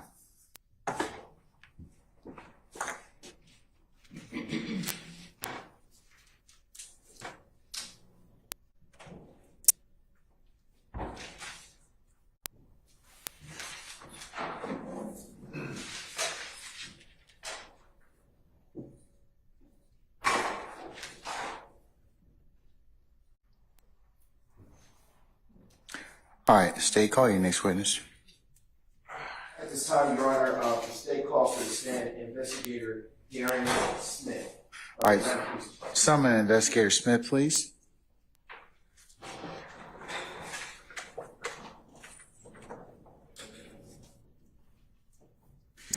Investigator Smith, good afternoon, sir. Sir, if you would please approach the witness stand. Once you get there, before you sit down, if you'd be so kind to turn and face Sergeant Ingram and be sworn as a witness. Raise your hand. Swear affirm testimony you give today the truth, nothing but the truth. Yes. Thank you. State to that. First and last name. Darren Smith, DARRINSMITH. Good afternoon, Investigator Smith. Good afternoon. Are you employed? Yes, I am. Where are you employed? The City of Atlanta Police Department. How long have you been with the city of Atlanta? 19 years this past January. And is that where you began your law enforcement career? No, I grew up in Maine, and I worked for a small law enforcement agency up there for almost 5 years before coming to Atlanta. So what year did you begin your law enforcement? 1999. And what rank did you reach at the police department in Maine prior to becoming that? I was just a patrol officer when I left. And what is your official title at the Atlanta Police Department? I am a police investigator or a detective. And what are some of your duties and responsibilities in your current role? Currently, I'm assigned to our Office of Professional Standards in our Internal Affairs Unit within the City of Atlanta Police Department. Right now, I investigate any allegations that any citizen may make against an Atlanta police officer during any type of interaction with them. I investigate use of force complaints, officer-involved shootings, in custody deaths that involve Atlanta police officers, and whatever else may come into my desk by my command staff. What roles did you hold at the Atlanta Police Department prior to your current role? Prior to my current role, I spent some time in East Atlanta as a detective after spending 7.5 years in our homicide unit within the City of Atlanta Police Department. Before that, I made detective in 2010. I worked for 2 years, again, in East Atlanta, which is our Zone 6 precinct, investigating aggravated assaults, robberies, thefts, domestic violence, and so on. And what role did you hold in January of 2015? I was an investigator in the homicide unit. And what were your duties and responsibilities in that role? We would handle all homicides that occurred within the City of Atlanta. We would investigate missing persons, critical missing persons, like a Maddie's call, someone with dementia or Alzheimer's or something to that level. Occasionally, depending on the situation, we would respond to some suicides that weren't, they needed our assistance a little further. They weren't obvious signs of a suicide. Any suspicious deaths that the medical examiner would require our assistance for because they couldn't make an initial determination during autopsy. And some special cases, I guess, that would fall come into our investigation based on what our chain of command wished our homicide unit to handle. I heard you say something about demands. Dementia. Dementia. Okay. Yes. All right. But yeah, so. Were you post certified in January 2015? Yes, I was. And are you post certified now? I am. Do you recall working on January 10th, 2015? Yes, I was. What shift did you work that day? Evening watch for that homicide unit. That particular time was 3 p.m. to 11 p.m. And in the law enforcement community, can you tell the jurors what a watch is? Our watch, at least in the city of Atlanta, is broken up into 3 time areas. We have a morning watch, which was normally the overnight shift, and that usually runs in most precincts from, nowadays, it's from 10 p.m. to 7 a.m. with various overlap in patrols. Day watch would be 6 a.m. to 2 to 3 p.m., and then an evening watch would be 2 to 3 p.m. to 11 to midnight, depending on what precinct and what schedule you were working. And on January 10, 2015, what watch were you working? Evening watch, the 3 p.m. to 11 p.m. for our investigative unit. What's a zone? A zone is a precinct, for a generic term. Our city is broken up into 6 precincts or 6 zones, and then the airport is considered a precinct, but it's kind of its own little city down there. So Atlanta runs from the east to the west to the north south with all six precincts. What's a beat? A beat is within the precinct. So we are in zone 5, which is precinct number 5. I believe there's 11 beats in it now. So the city is broken down. Your zone is broken down into smaller areas called beats that an officer is assigned to patrol and answer calls for service. And what zone and beat were you assigned to on January 10th, 2015? Well, the homicide unit covers everything in the entire city. We're not assigned any specific beat. We cover the entire city. And do you recall being called out to 330 McDaniel Street Southwest, Atlanta, in relation to a shooting death on January 10th, 2015? I do. And in what county is that address situated? Fulton County. And can you tell the jury what you recall about that particular call that day? It came in sometime during the evening watch hours. It was in January, so I think it came in probably the second half of our shift, closer to the end of the shift, because I know I was out there pretty late that night. It was down in the southwest area of Zone 5, which is the precinct we're in now.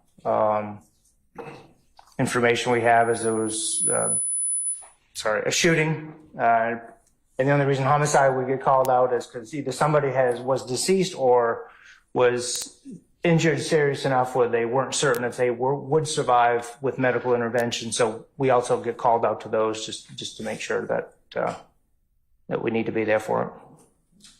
And prior to being called out that day, were you acquainted with the area? I was. How were you acquainted with it? Very. When I started in 2005 on the morning watch here in this particular precinct, I worked that beat most of my time in Zone 5.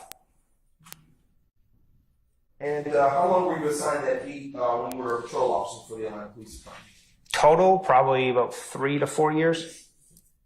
And can you tell the jurors what is located at the address of 330 McDaniel Street Southwest? Well, at the time, in 2015, it was a barbershop.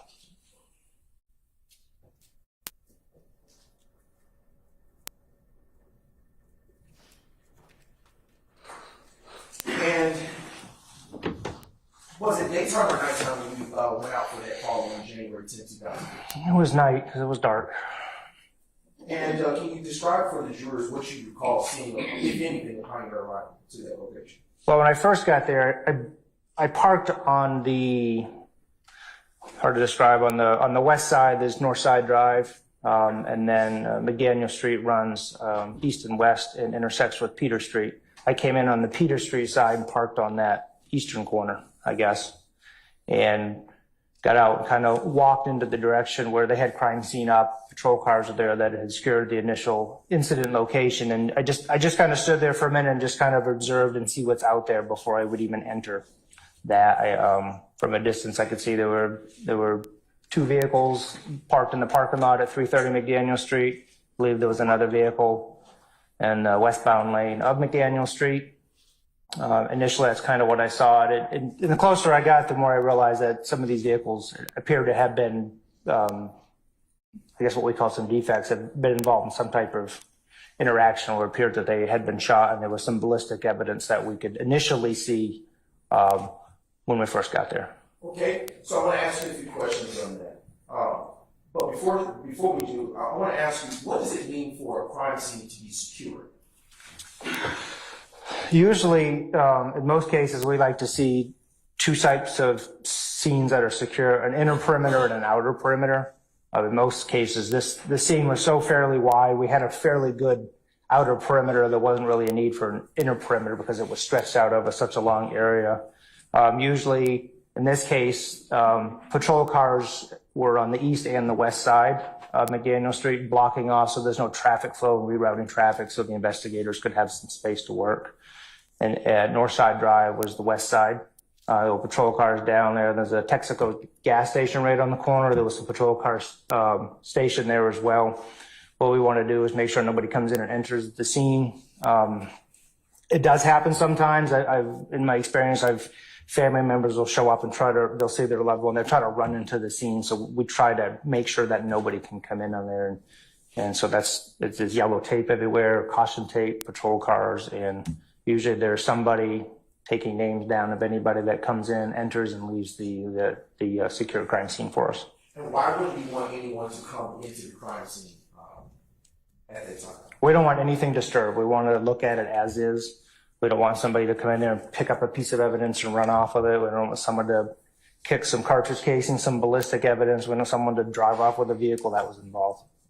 And you indicated earlier a few moments ago that you said someone would take names. Why would anyone take names? Crime scene log is important. We need to know who comes in and out of a crime scene. A lot of times that is if we need to do follow-ups. I said if the initial beat officer gets there and there's 2 or 3 people that are there, they may be witnesses. So we're trying to write down their information because they may disappear or leave before we can get there and have a word with them. EMS staff, it's important to know who is in the crime scene. So if there's a particular area where there's some what we call medical debris, where they tried to help somebody, we can explain why that's there, because this was the paramedic, this was the fire department. And when you arrived to the crime scene located at 330 McDaniel Street Southwest on January 10, 2015, was it in fact secure? Yes, it was. What role, if any, did you have at that time when you arrived to the crime scene? What was your responsibility? Initially, it was to try to get a preliminary investigation of kind of what occurred down there. The lead detective was en route to the location. Either, I don't know if he was off that day or he was out working something else, but we had to wait for him to get there a little bit.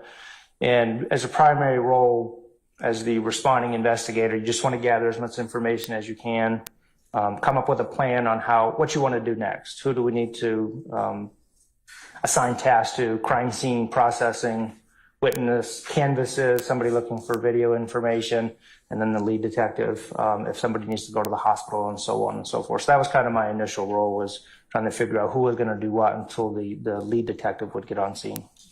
And did you, when you said decide what you wanted to do next, what did you do after you kind of evaluated, as you said? I took the role of assisting in processing all the evidence that was at the crime scene. To go in there, we have civilian crime scene technicians that work hand in hand with us while we're out there. So we kind of work as a group together. And when I do a crime scene, I'm really deeply involved with it because I want to make sure we don't miss anything.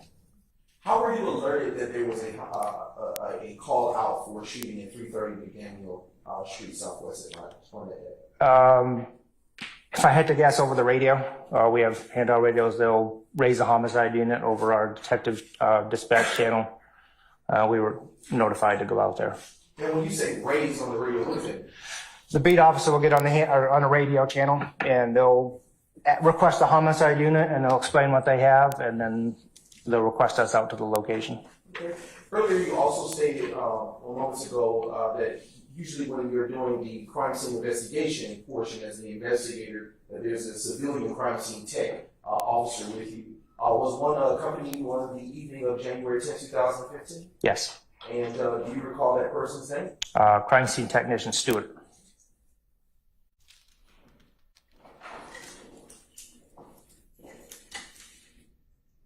And what was crime scene tech Stewart's responsibility with you as you processed that crime scene as described? So our crime scene techs are responsible for actually photographing the crime scene in our direction. We work together with marking which pieces of evidence that we want to have collected and photographed. I said I'm pretty hands-on, so a lot of times I'll put the markers down where I feel they're necessary based on the scene. Like I said, they photograph an overall picture of the crime scene before we even start putting any type of evidence markers down. They will actually physically collect the evidence that's there. A lot of times they'll collect it, they'll note it to me, we'll read what it is, we'll note what it is, I'll write it in my crime scene log, and they will make a note of it on the evidence envelope that they collect that evidence into. So we do that from every piece of evidence, and that's how we gather all that information and anything we feel is pertinent. Is it fair to say that you work in tandem with each other at that time? Yeah, we're pretty much hooked at the hip when we're out there. At least I am anyways. What time did you go out to the 330 McDaniel Street, Southwest Atlanta location for that call of homicide? I don't recall the specific time. I believe it was on the second half of our shift. And at the time you were raised on the radio, as you say, do you know whether someone had died at that point? I don't specifically recall if somebody was officially deceased or they had been or at grade and not expected to survive. But either one would require a homicide response. And why is homicide, the homicide unit that is, raised before you know someone is actually in fact dead at that time? Well, because a lot of situations, sometimes if the call may come into the 911 center, it's dispatched to the beat officer to respond. It's also dispatched to EMS services, which is part of Fulton County services. So it's kind of almost like a dual call coming in. And a lot of times, in my experience from homicide cases, sometimes they'll transport, the EMS will transport somebody for whatever reason they feel is necessary. And then sometimes they don't transport somebody because there's obviously a deceased person there. So for whatever instance this was, the individual was transported before the homicide unit got there, and that's why we were notified. When is the homicide unit raised on the radio before someone is known to be deceased? It could happen anytime. It's sometimes we'll get the call before it comes in, or it depends how the call for service comes into the 911. Sometimes people will say that, hey, there's somebody dead in the street. Sometimes we'll get the notification along with the responding officer. At the time that you responded to the 330 McDaniel Street, Southwest Atlanta, Georgia crime scene location on January 10th, 2015, did you know upon arrival that someone had in fact been shot? Yes. And at the point that you had arrived, did you receive the names? Not initially, I didn't. Okay. Did you have any other descriptions or information about the persons involved in that shooting? I didn't have any of that information, no. All right. I want to circle back to something you stated. Earlier you were indicating that the crime scene tech typically, at the direction of the crime scene investigator, is collecting physically evidence. Do you recall testifying to that? Yes. What is the process for collection of evidence? If you could describe it in terms of what happens afterwards. You mean once the evidence is collected or during the collection process? Well, actually both. So just an example, in this case, if there was a specific piece of evidence, in this case, ballistic evidence, we do overall photos. We take measurements, crime scene measurements for approximate distance from how far this piece of evidence is to the location of the other evidence, and other, in this case, vehicles were involved. We'll put a marker, the yellow markers. It'll be any variation of numbers, in this case, I think we had 67, 68 plus evidence markers. We'll put that evidence marker next to the piece of evidence we're collecting, and then we'll take additional overall photos with the evidence markers in there because it's easier to see the evidence as it's laid out as a whole. So once that's all collected, once the measurements are done, the crime scene tech will normally collect the evidence, put it in an evidence envelope. They'll mark on the evidence envelope, particularly with cartridge cases. Sometimes we can read the back of the cartridge case to see what caliber it is, what make it is. Me specifically, one of us are reading it off, and in this case, I think she was reading it off. I would write down the caliber and the make of the cartridge, cartridge case, if we were able to see that. They'll package the evidence up, each evidence individually. And then from there, once the scene is all done, they go back and they complete their evidence gathering and collection, and they note what they did and their progress from there. And then that gets put into our evidence from property control unit. And is it fair to say that the crime scene tech works under your direction at a crime scene? They do when I'm out there, yes. Okay. And what does it exactly mean to work under your direction as a crime scene investigator? Actually, under my direction is probably a rough word. We work as a team. We're out there getting everything done. So we'll actually talk to each other a lot and then say, hey, this is how we want to start this crime scene. This is the direction we want to, the flow of how we want to process this crime scene. And we'll discuss what pieces of evidence we want to gather. In most cases, if I'm out there, I'll put the evidence markers down where I want them to be. And then we're on the same page. We'll also note that. She'll note what I note, and we work together through it to make sure we don't miss something, because there's two sets of eyes out there. I may not see a piece of evidence and she may find it in this case or any case, and so on and so forth. Okay. On the day of January 10th, 2015, did crime scene tech Stewart work under your direction? Yes. Okay.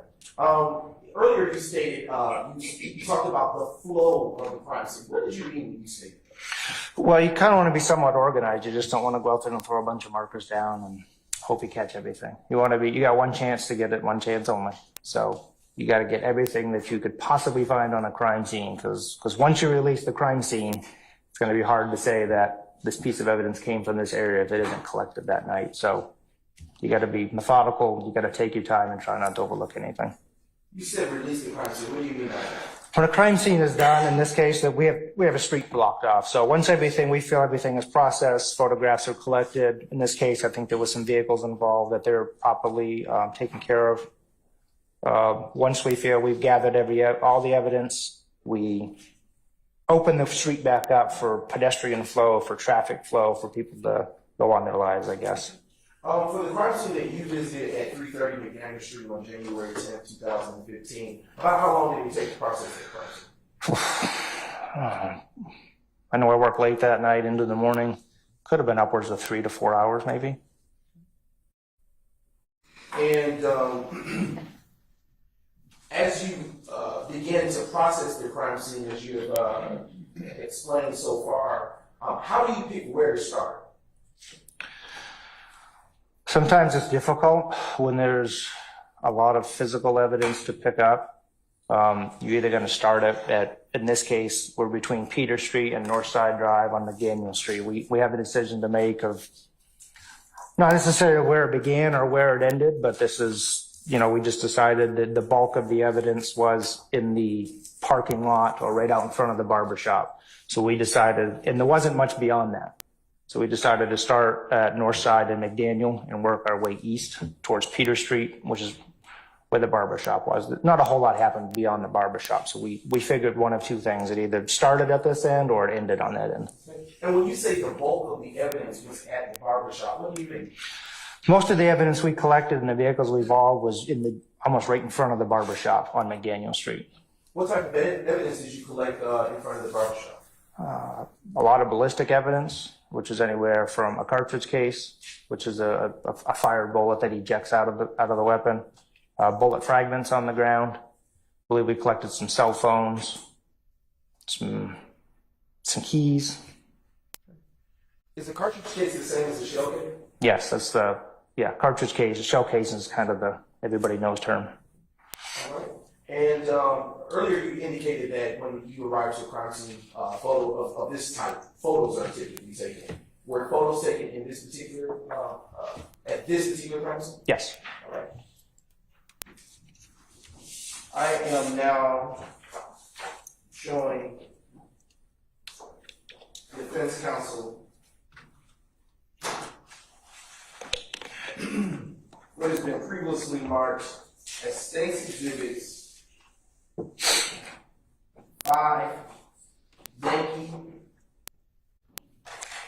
to 23 Yankee, 27 Yankee, 29 Yankee, 31 through 36 Yankee, 38 Yankee to 220 Yankee, and 222 Yankee to 283 Yankee, which has been previously marked and already shared in the discovery process. And Your Honor, for convenience sake, I am sharing a distilled PowerPoint containing these same exhibits therein for defense counsel.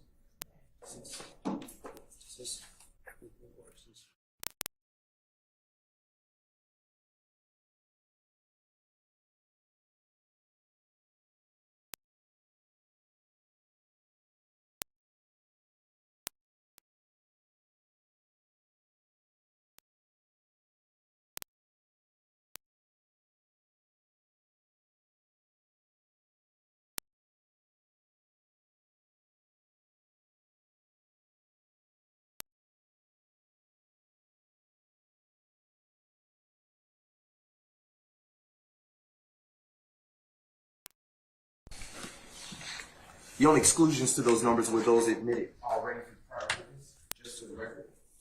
And just a brief note, Your Honor. Yes, sir.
Smith, have you had a chance to review those previously today, previous to court, coming in court to testify today?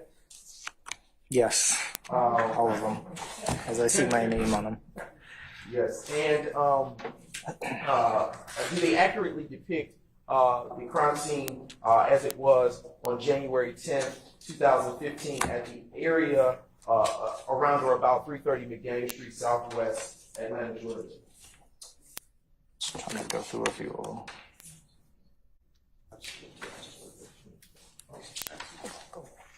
And for the record, the witnesses are going to be used. Investigator, when you finish looking through them, okay? Okay. All right, thank you, sir.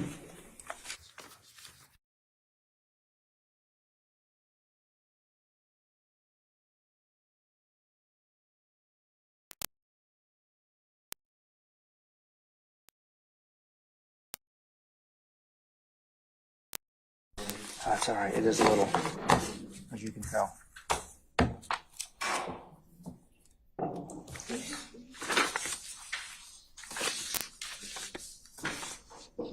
Mr. Brown, let me see if I got your exhibits correct. Yes, sir. Is it 5 Yankee to 23 Yankee? Yes. It's 27 Yankee to 29 Yankee? Yes, 27 Yankee.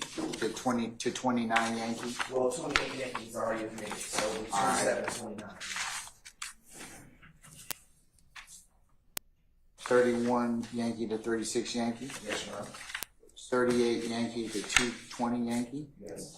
And then 222 Yankee Did you say 283 Yankee? Yes, Your Honor, that should be good. All right.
Have already been provided previously last night in the discovery process.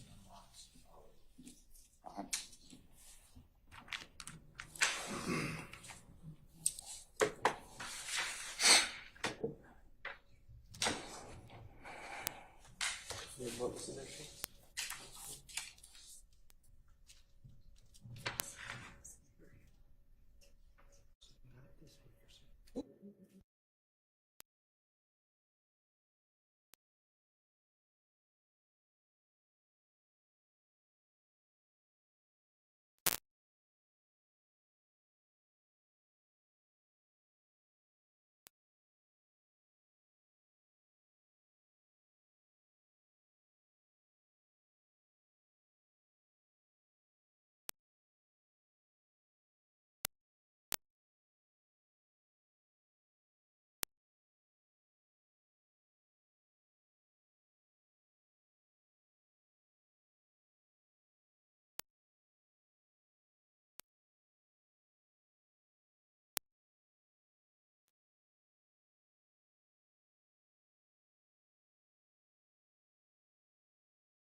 Investigator Smith, have you had a chance to review the photos that were placed in front of you? Yes. And do they accurately depict the crime scene at 330 and Daniel Street Southwest as it was on January 10, 2015? Yes. And have those photos been alternating in any way?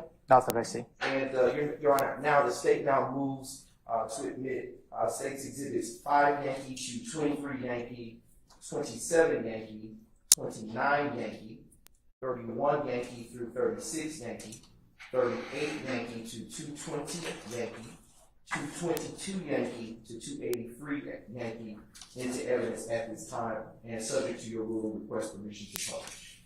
All right. Any objection to states 5 Yankee to 23 Yankee? All right, hearing none, 5 Yankee to 23 Yankee are admitted and may be published as you see fit. Thank All you. right. Any objection to states 27 Yankee or 29 Yankee? All right, hearing none, they are admitted and may be published as you see fit. All right, states 31 Yankee to 36 Yankee, any objection? All right, hearing none, they are admitted and may be published as you see fit. States 38 Yankee to 220 Yankee, any objections? All right, hearing none. All right, hearing none, they are admitted and can be published as you see fit.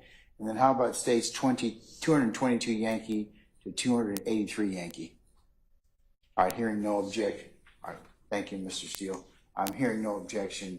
The states 220 Yankee to 283 Yankee are admitted and may be published as you see fit. And prior to publishing anything, I just want to add these to your already large stack of photos, which have been previously admitted. And just for the purpose of the record, I will say, Your Honor, I have just handed the witness 24 Yankee, 25 Yankee, 26 Yankee, 28 Yankee, 30 Yankee, 221 Yankee, which have already been previously admitted. All right, sir. Yes, sir. Investigator Smith, prior to publishing any photos, I want to ask you a few questions with respect to the photographs. Why do you all take so many photos? You don't want to miss anything.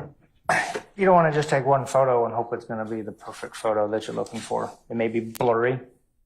So, and Stuart likes to take a lot of photos, which I think is awesome because I'd let her take all the photos she wants. You just never know. I mean, just personally, you just don't know what it's going to come out as. So a lot of times you may take duplicate photos of the same piece of evidence and, you know, you're taking it and you look at the photo and it looks okay, but then when you go look at it, it's like, ooh, what are we looking at? So the more photos, the better.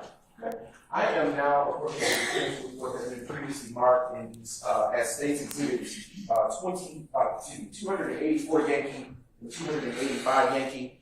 These two were also provided by way of email for their courtesy review.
I will now reclaim for the record the states 284 Yankee and 285 Yankee. And I've approached the witness with the same.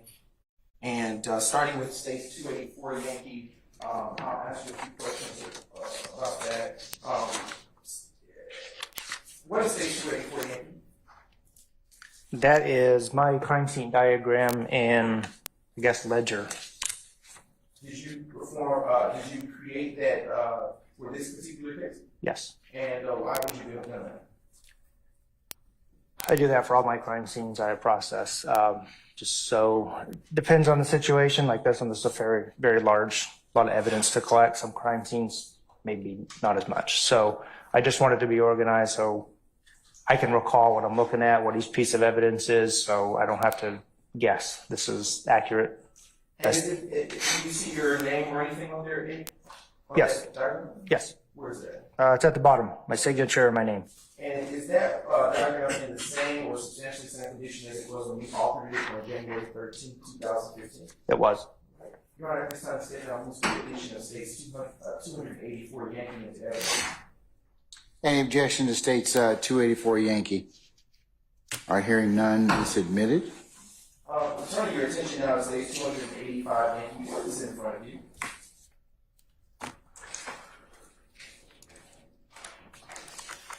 This would be a report from the crime scene tech, Stewart.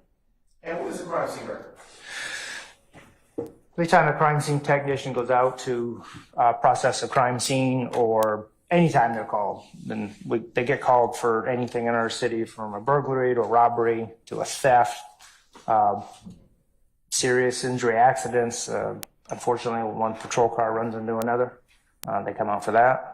They document everything, and at the time, this is the reporting system that they use to enter the evidence that was collected in the call that they responded to log the photos, to log the evidence, to log everything that they did. It's a lot like a police report, but it's a report for crime scene technicians to complete.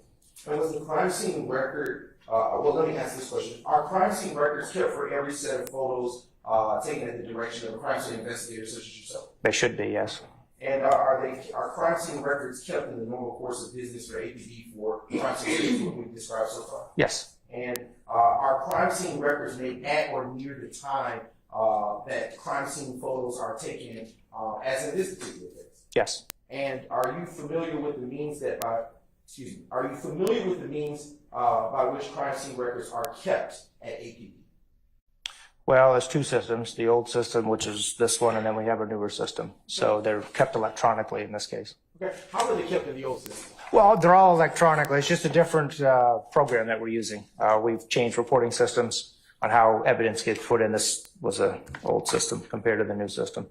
Okay. And does the state's exhibit 285 Yankee accurately describe the photos that were taken by yourself and Investigator Stewart on January 10, 2015 at the crime scene of 330 McDaniel Street, Southwest Atlanta, Georgia? Yes, it does. And Your Honor, at this time, the state now moves to admit state's exhibit 285 Yankee into evidence and subject to your rule of commission of publishing.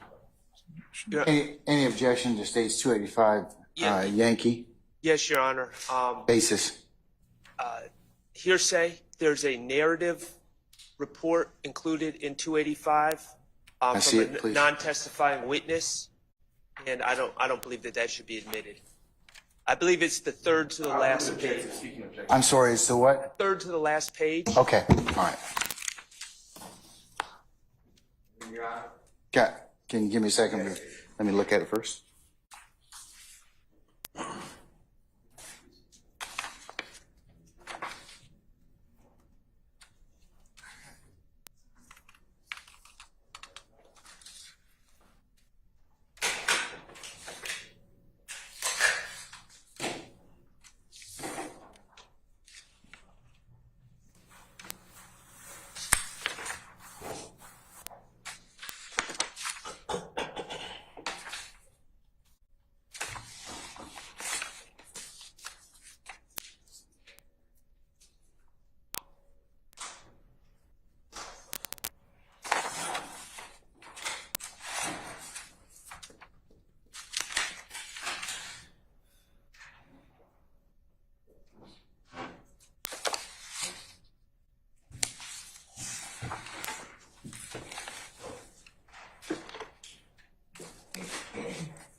Oh, come on up.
Things. So why don't we, to include, take a comfort break for some of us. So if you could step to your headquarters at your deliberation room, let's just be in recess for about 10 minutes or thereabouts, and then we'll see where the day leads us at that point. Okay? All right. All rise.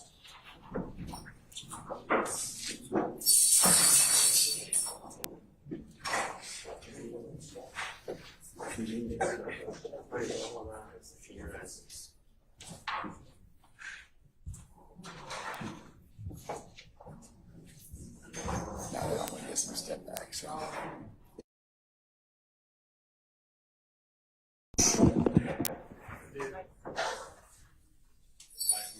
Yes, sir. You certainly may.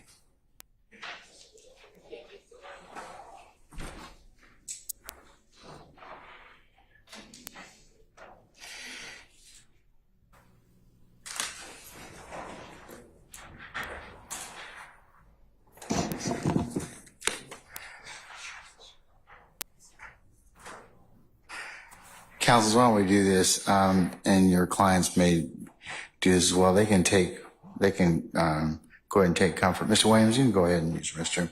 We'll just reconvene when everybody gets back. Okay? All right. So we'll be in recess.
You present, sir? Yes, sir. Everybody's present in the council. We're good. Thank you, Deputy Ham.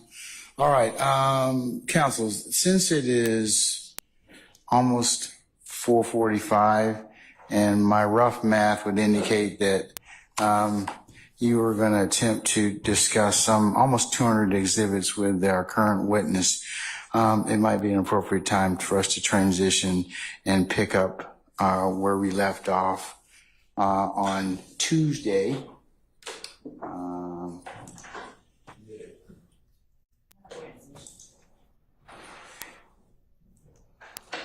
Tuesday, the 28th of May. So, can we check and see if, He's available, Your Honor. We have spoken with him prior today. You just need to know the start time. okay, what can we, I'm gonna just cover that with him just now, and then we'll go ahead and excuse him once we bring our jurors in, okay? All right.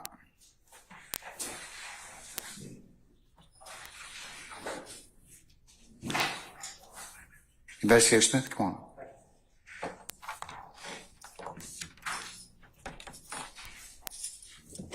Sir, we're gonna, you have a seat. We're gonna go ahead and prepare to recess for the day. Are you okay with coming back on the Tuesday, the 28th of May for,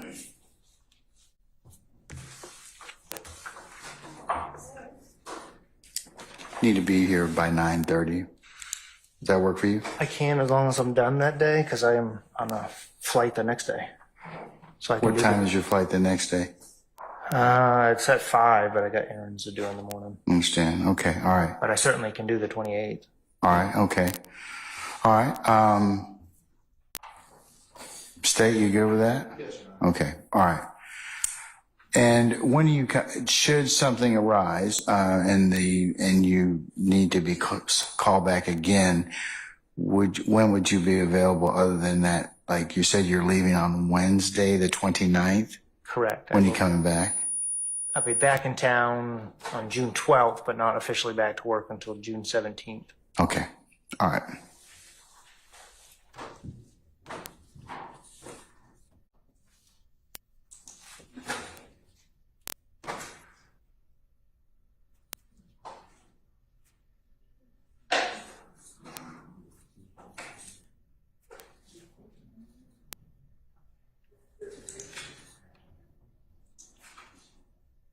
All right.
All right, okay.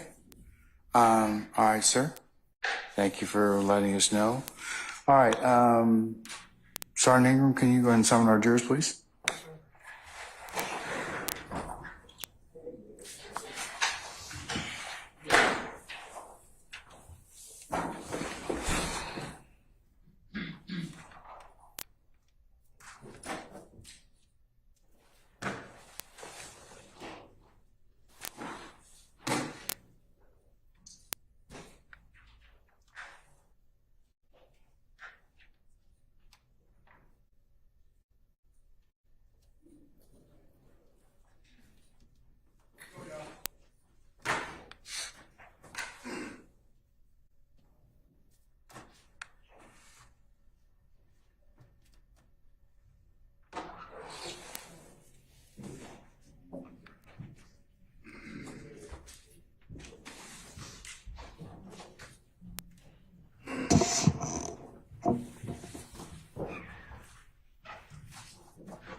All right, ladies and gentlemen, please be seated. Ladies and gentlemen of the jury, it is, we have come to a point in the day which is a natural stopping point for us. So we're going to go ahead and recess for today. Investigator Smith, we will see you on Tuesday, the 28th of May, for 9:30 in court 1C. Please don't discuss your testimony with anybody except the attorneys in this case, okay? Until that time. All right, we'll see you then, sir. Thank you, sir. Okay.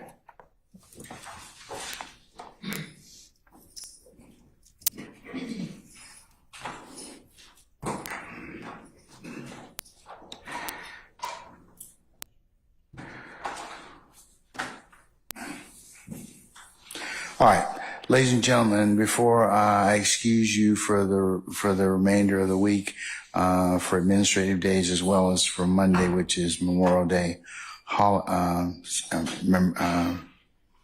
remembrance. Do you have any ministerial inquiry of me? Anyone? Okay, all right. Let's go through our admonitions and advisements. Leave your notepads in the basket. Please don't discuss anything that we have covered in ones and twos or small groups, or as you go to travel back to your homes, or you sit back in there in the jury deliberation room. Remember, as I mentioned earlier, it will be impermissible for you to discuss this case, recap testimony amongst yourselves, and otherwise compare notes of things that you've taken thus far. I have not instruct you on how to do that as of yet. It is not the proper time and place. I will instruct you later on and give you the methodology of how you're supposed to do that. But right now, it would be a violation for you to do that. So please don't sit back there and go, hey, what do you think about such and such, or what do you think about what we heard today, or anything such as that. Related to conversations, also remember it would be a violation for you to discuss anything that you've learned in the four walls of this courtroom with your significant others, friends, well-wishers, or other interested parties. And remember, if anyone should inquire of you, reach out to you, contact you by any means of communication, your duty is to let Sergeant Ingram and myself know immediately. Remember, don't go to any third-party sites to otherwise recap testimony of this particular trial, or for comments or to otherwise aid in your understanding. Remember, you can only consider what's lawfully presented within the four walls of this courtroom. And remember, please do not listen to news accounts, written or in any print media or any other media sites, as you cannot consider anything but that's been presented in the four walls of this courtroom. Remember not to go by and visit any of the scenes that may have been depicted through any of the testimony or any diagrams that you may have been shown or admitted into evidence at this point in time. So, and lastly, ladies and gentlemen, thank you for your patience that you've given us and will continue to give us. And unless you have any other inquiry of me, we'll go ahead and recess you until Tuesday. That's the Tuesday after Memorial Day. And we'll come at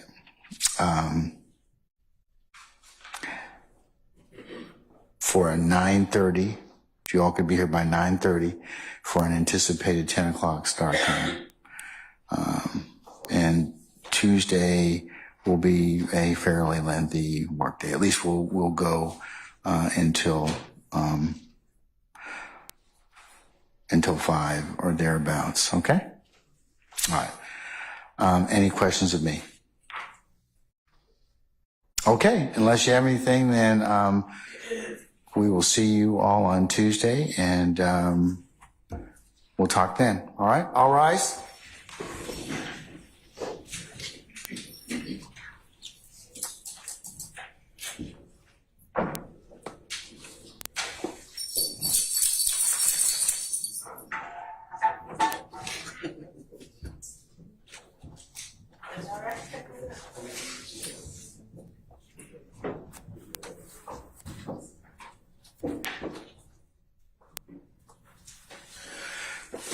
All right, ladies and gentlemen, please be seated. Our jury has left us.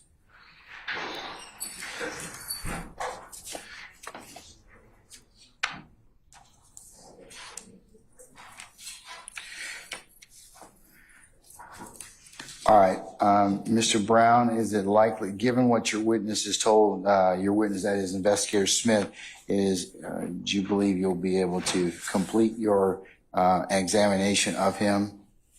I certainly will do my best. It's up to my colleagues across the aisle, Your Honor. Okay, well, we need to probably finish him on Tuesday, whatever length of time that takes, since he's traveling and he won't be back for another 2 weeks. So that's my directive to you. So be prepared, maybe a long day. Okay? All right.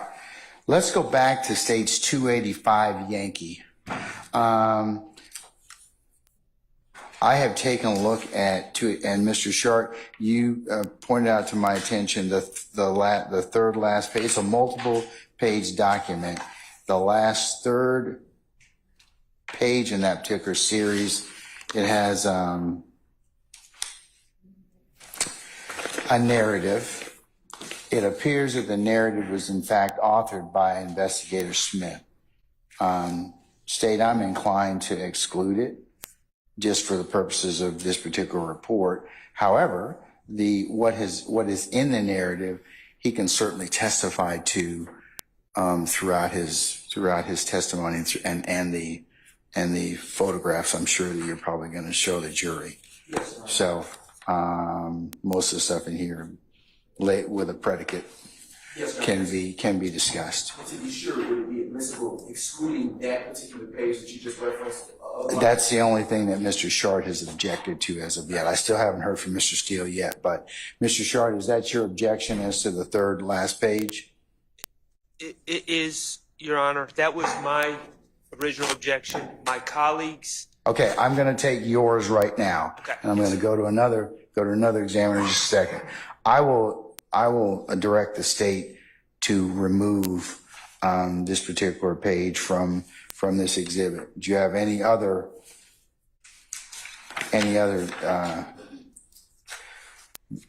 basis for objection on this CAD report? Your Honor, I believe that the other pages are descriptions of work done by, I believe it would be crime scene tech Stewart. They're photo descriptions, yes. And I do not believe those would be classified as a police report, would not be admissible as a business record exception. And I've been handed the case Brown v. State 274 Georgia 31. Let me hear Brown again. 231 what? 274 Georgia 31. What year? 2001. That was before our evidence code was revamped, sir. I understand. I believe that the hearsay rules in regard to business record exception, I don't believe that they changed the new evidence code. Okay, Mr. Brown.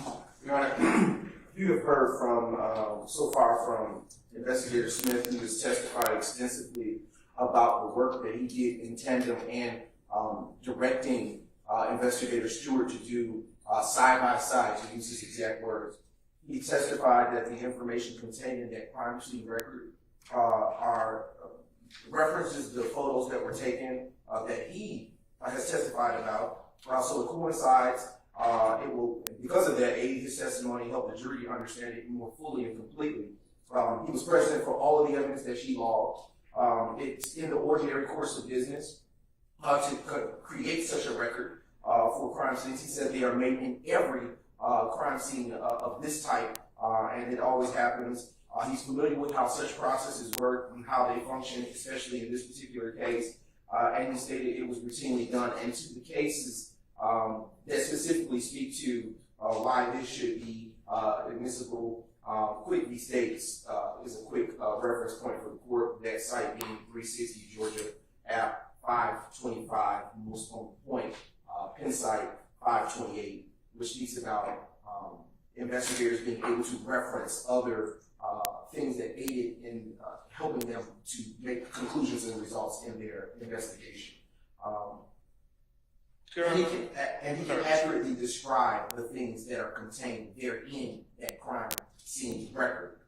So for those reasons, Your Honor, the state maintains its position that it is admissible and it can come through, subject to the exclusion exception that the court announced earlier in terms of redacting the narrative portion of the record.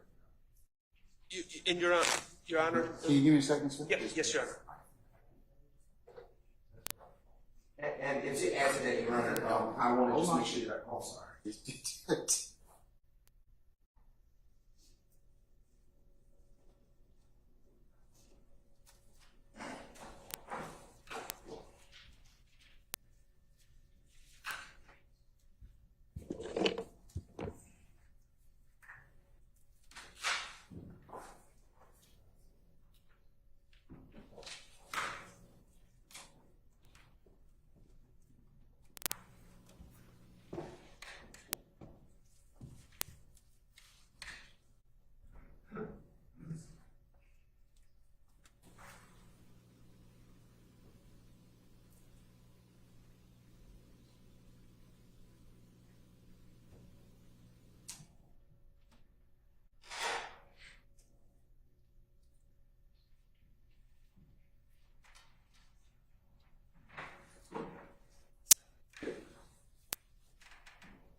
Okay, Mr. Short, I did in fact read Brown at 274, Georgia 31. It's been distinguished by Thompson versus the state at 332, Georgia Appeals 204, decided March the 30th of 2015.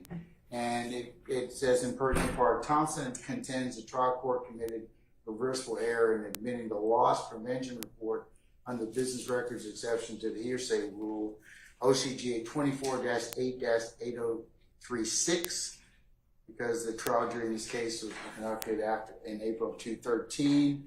Georgia's new evidence code applies. Business records are admissible as an exception to the hearsay rule if certain criteria are satisfied. Unless the source of information or method or circumstances of preparation indicate a lack of trustworthiness, subject to the provisions of Chapter 7 of this title, a memorandum, report, record, or data compilation, any form of acts, events, conditions, opinions, diagnosis, if it is admissible, if A, made at or near the time of described acts, events, conditions, opinions, or diagnosis, made by or from information transmitted by a person with personal knowledge on the business duty to report, kept in the regular course of business activity, and was a regular practice of that business activity to make the memorandum, report, record, data compilation as shown by the testimony of the custodian or other qualified witness or by certification that complies with paragraph 11 and 12 or 12 of 24-9-902 or by any other statute permitting certification. So I'm going to overrule your objection on that basis. Your Honor, may I perfect the record? Because Yes, I think you can. there is a distinction. Say again? May I perfect the record? Because I believe there is a distinction, if I could just be heard. Well, tell me what the distinction is. Okay, in Thompson, from what I'm understanding, that was a loss prevention report. We are talking about police reports here. Okay, but And it's the same report. It's the same report. Well, can I? It's a report, and it still can be a business record, but it has a different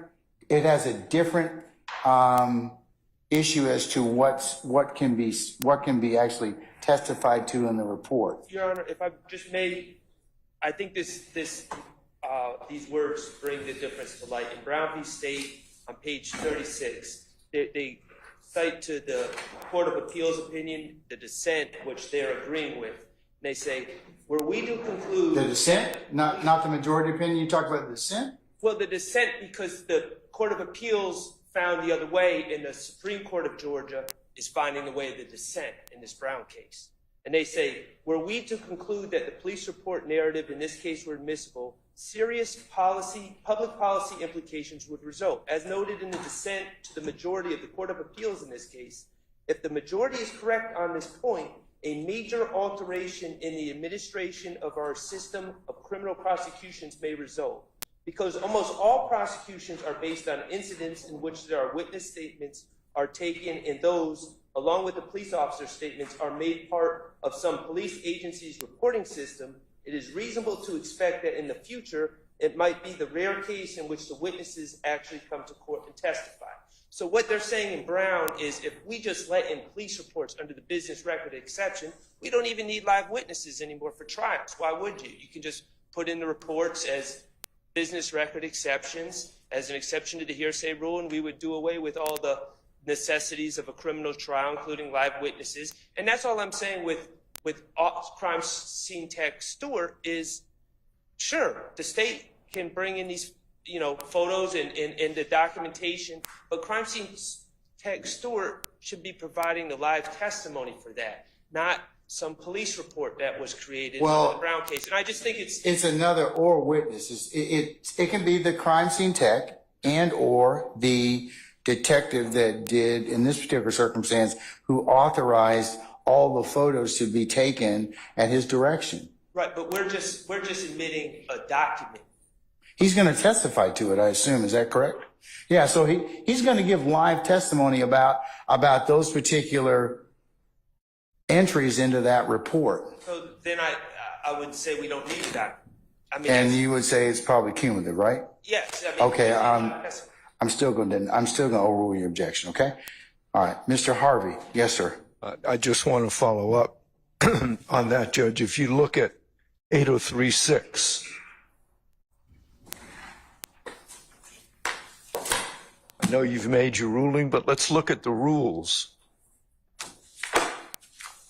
8036, after it enumerates the conditions under which a business record might be admitted, says as follows: public records and reports shall be admissible under paragraph 8 and shall not be admissible under this paragraph. I'm going to wait till you catch up and get to 8036. I got it. All right, thank you. I got it. All right.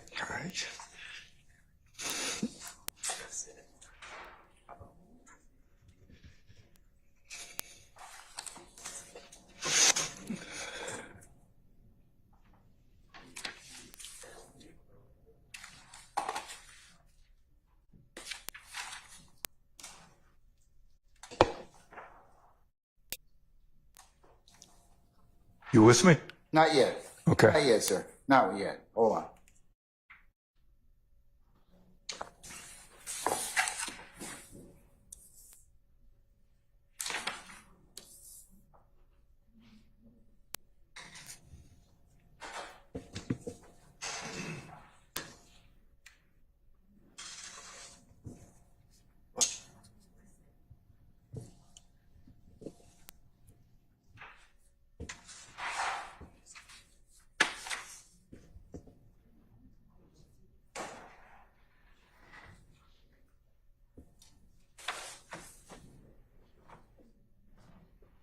All right, sir. I see 8036. Okay. And which section you invite my attention to? At the end of 8036, it says public records and reports Yes, sir. shall be admissible under paragraph 8 and shall not be admissible under this paragraph. Paragraph 8, capital Bravo, says, You just learned that, didn't you? says, so proud of I'm yourself, smiling, huh? I'm So proud patting of myself yourself? on the Okay, back. all right. Okay. Says, matters observed pursuant to duty imposed by law, as to which matters there was a duty to report, excluding, however, against the accused in criminal proceedings, matters observed by police officers and other law enforcement personnel in connection with an investigation. It's specifically excluded 8036 and 8038 capital Bravo. Thank you, sir. Hold on.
The court would invite counsel to take a look at Kamasuko again. We covered that last week. 362 Georgia appeals 270, 276, 262 Georgia appeal 276. And this is another CAD report.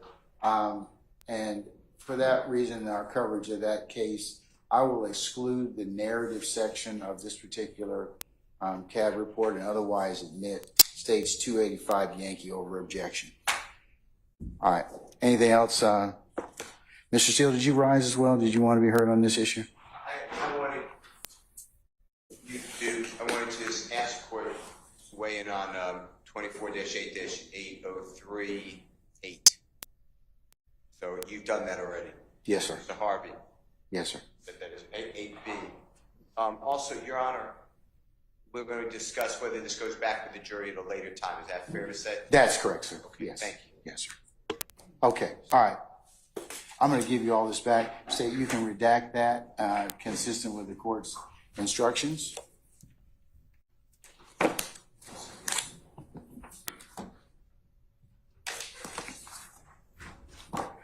All right. Is there anything else I need to cover with you all before we meet again on Tuesday, the 28th? Need to be here for 9:30 for an anticipated 10 o'clock start time.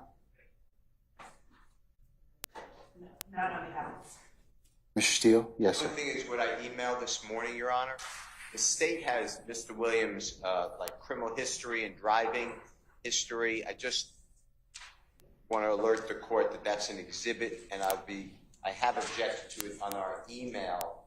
I wanted to. Which one are you talking? I'm sorry. I emailed this morning, and the exhibit number. Can you tell me what time you emailed that, sir? Okay.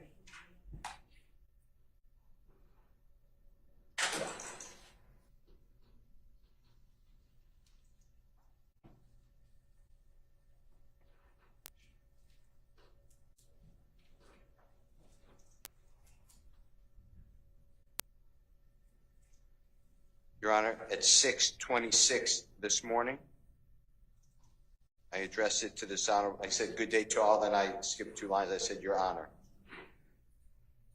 Okay, I'll include that as the next court's exhibit in order since we're discussing it. It references that there are arrest records, booking photos, driver's license, police runs from Mr. Williams, and same impermissibly places bad character and evidence, and he objects to this under 401, 402, 403, and 404A, and he asked to inquire about this when it's right. Is this witness going to refer to anything such as that? No. Okay, so it's not right quite yet. When is it going to be, when do you anticipate it becoming ripe for consideration through the witness that it's going to be testified to? Judge, I'd have to know which specific exhibit, if Mr. Steele has that with handy. I believe that we have provided him exhibits with numbers on them. So if he could just let us know which exhibit. Okay.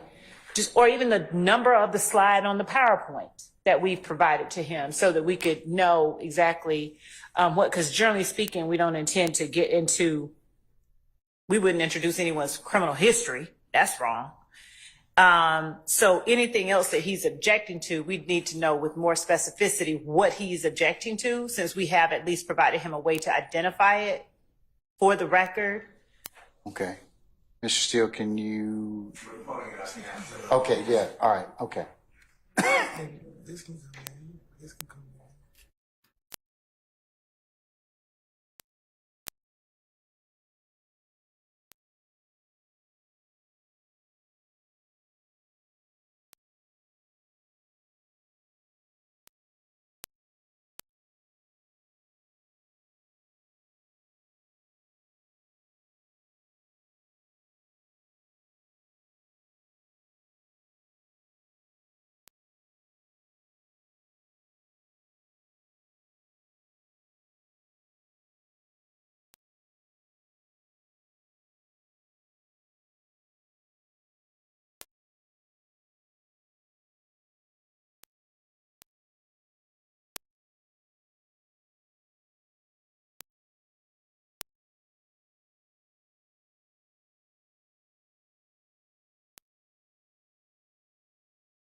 Sir.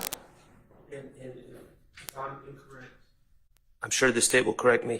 When we're talking about identification of exhibits and things of that nature, we are working off information that was shared by Ms. Hilton, I believe now it would be 2 weeks ago on a Friday, either one Friday ago or 2 Fridays ago. But to my knowledge, none of those exhibits, the state has previously identified things in a PowerPoint, and we acknowledge that. But I don't believe that any of the stuff that was shared by Ms. Hilton has made its way into a PowerPoint with specific exhibit numbers. So that's where the disconnect is, because I know what Mr. Steele is talking about, but it hasn't been put in a PowerPoint form. Oh, then that means it's not coming up. It's not coming up in the next week. We've presented each week a PowerPoint of exhibits with our exhibits labeled. So that not only is it not right, I can't say without more specificity as to which exhibit or what he's talking about, who we're intending to introduce that piece of evidence through. I don't believe that his email this morning specifically. Okay, I see. Okay, I'm looking at now the one labeled, okay. Hertz rental car and associated documents, that would have helped. So, Your Honor, we do intend to introduce records of Defendant Williams for multiple purposes. They are not coming up on Tuesday. They are likely not coming up on Wednesday. And so we will at least be able to provide to defense and to the court a labeled set of exhibits as we encounter them or as we approach the witness that will be introducing those things. But for various legal reasons, we will be introducing documents pertaining to Defendant Williams. We won't be introducing any criminal histories or anything like that.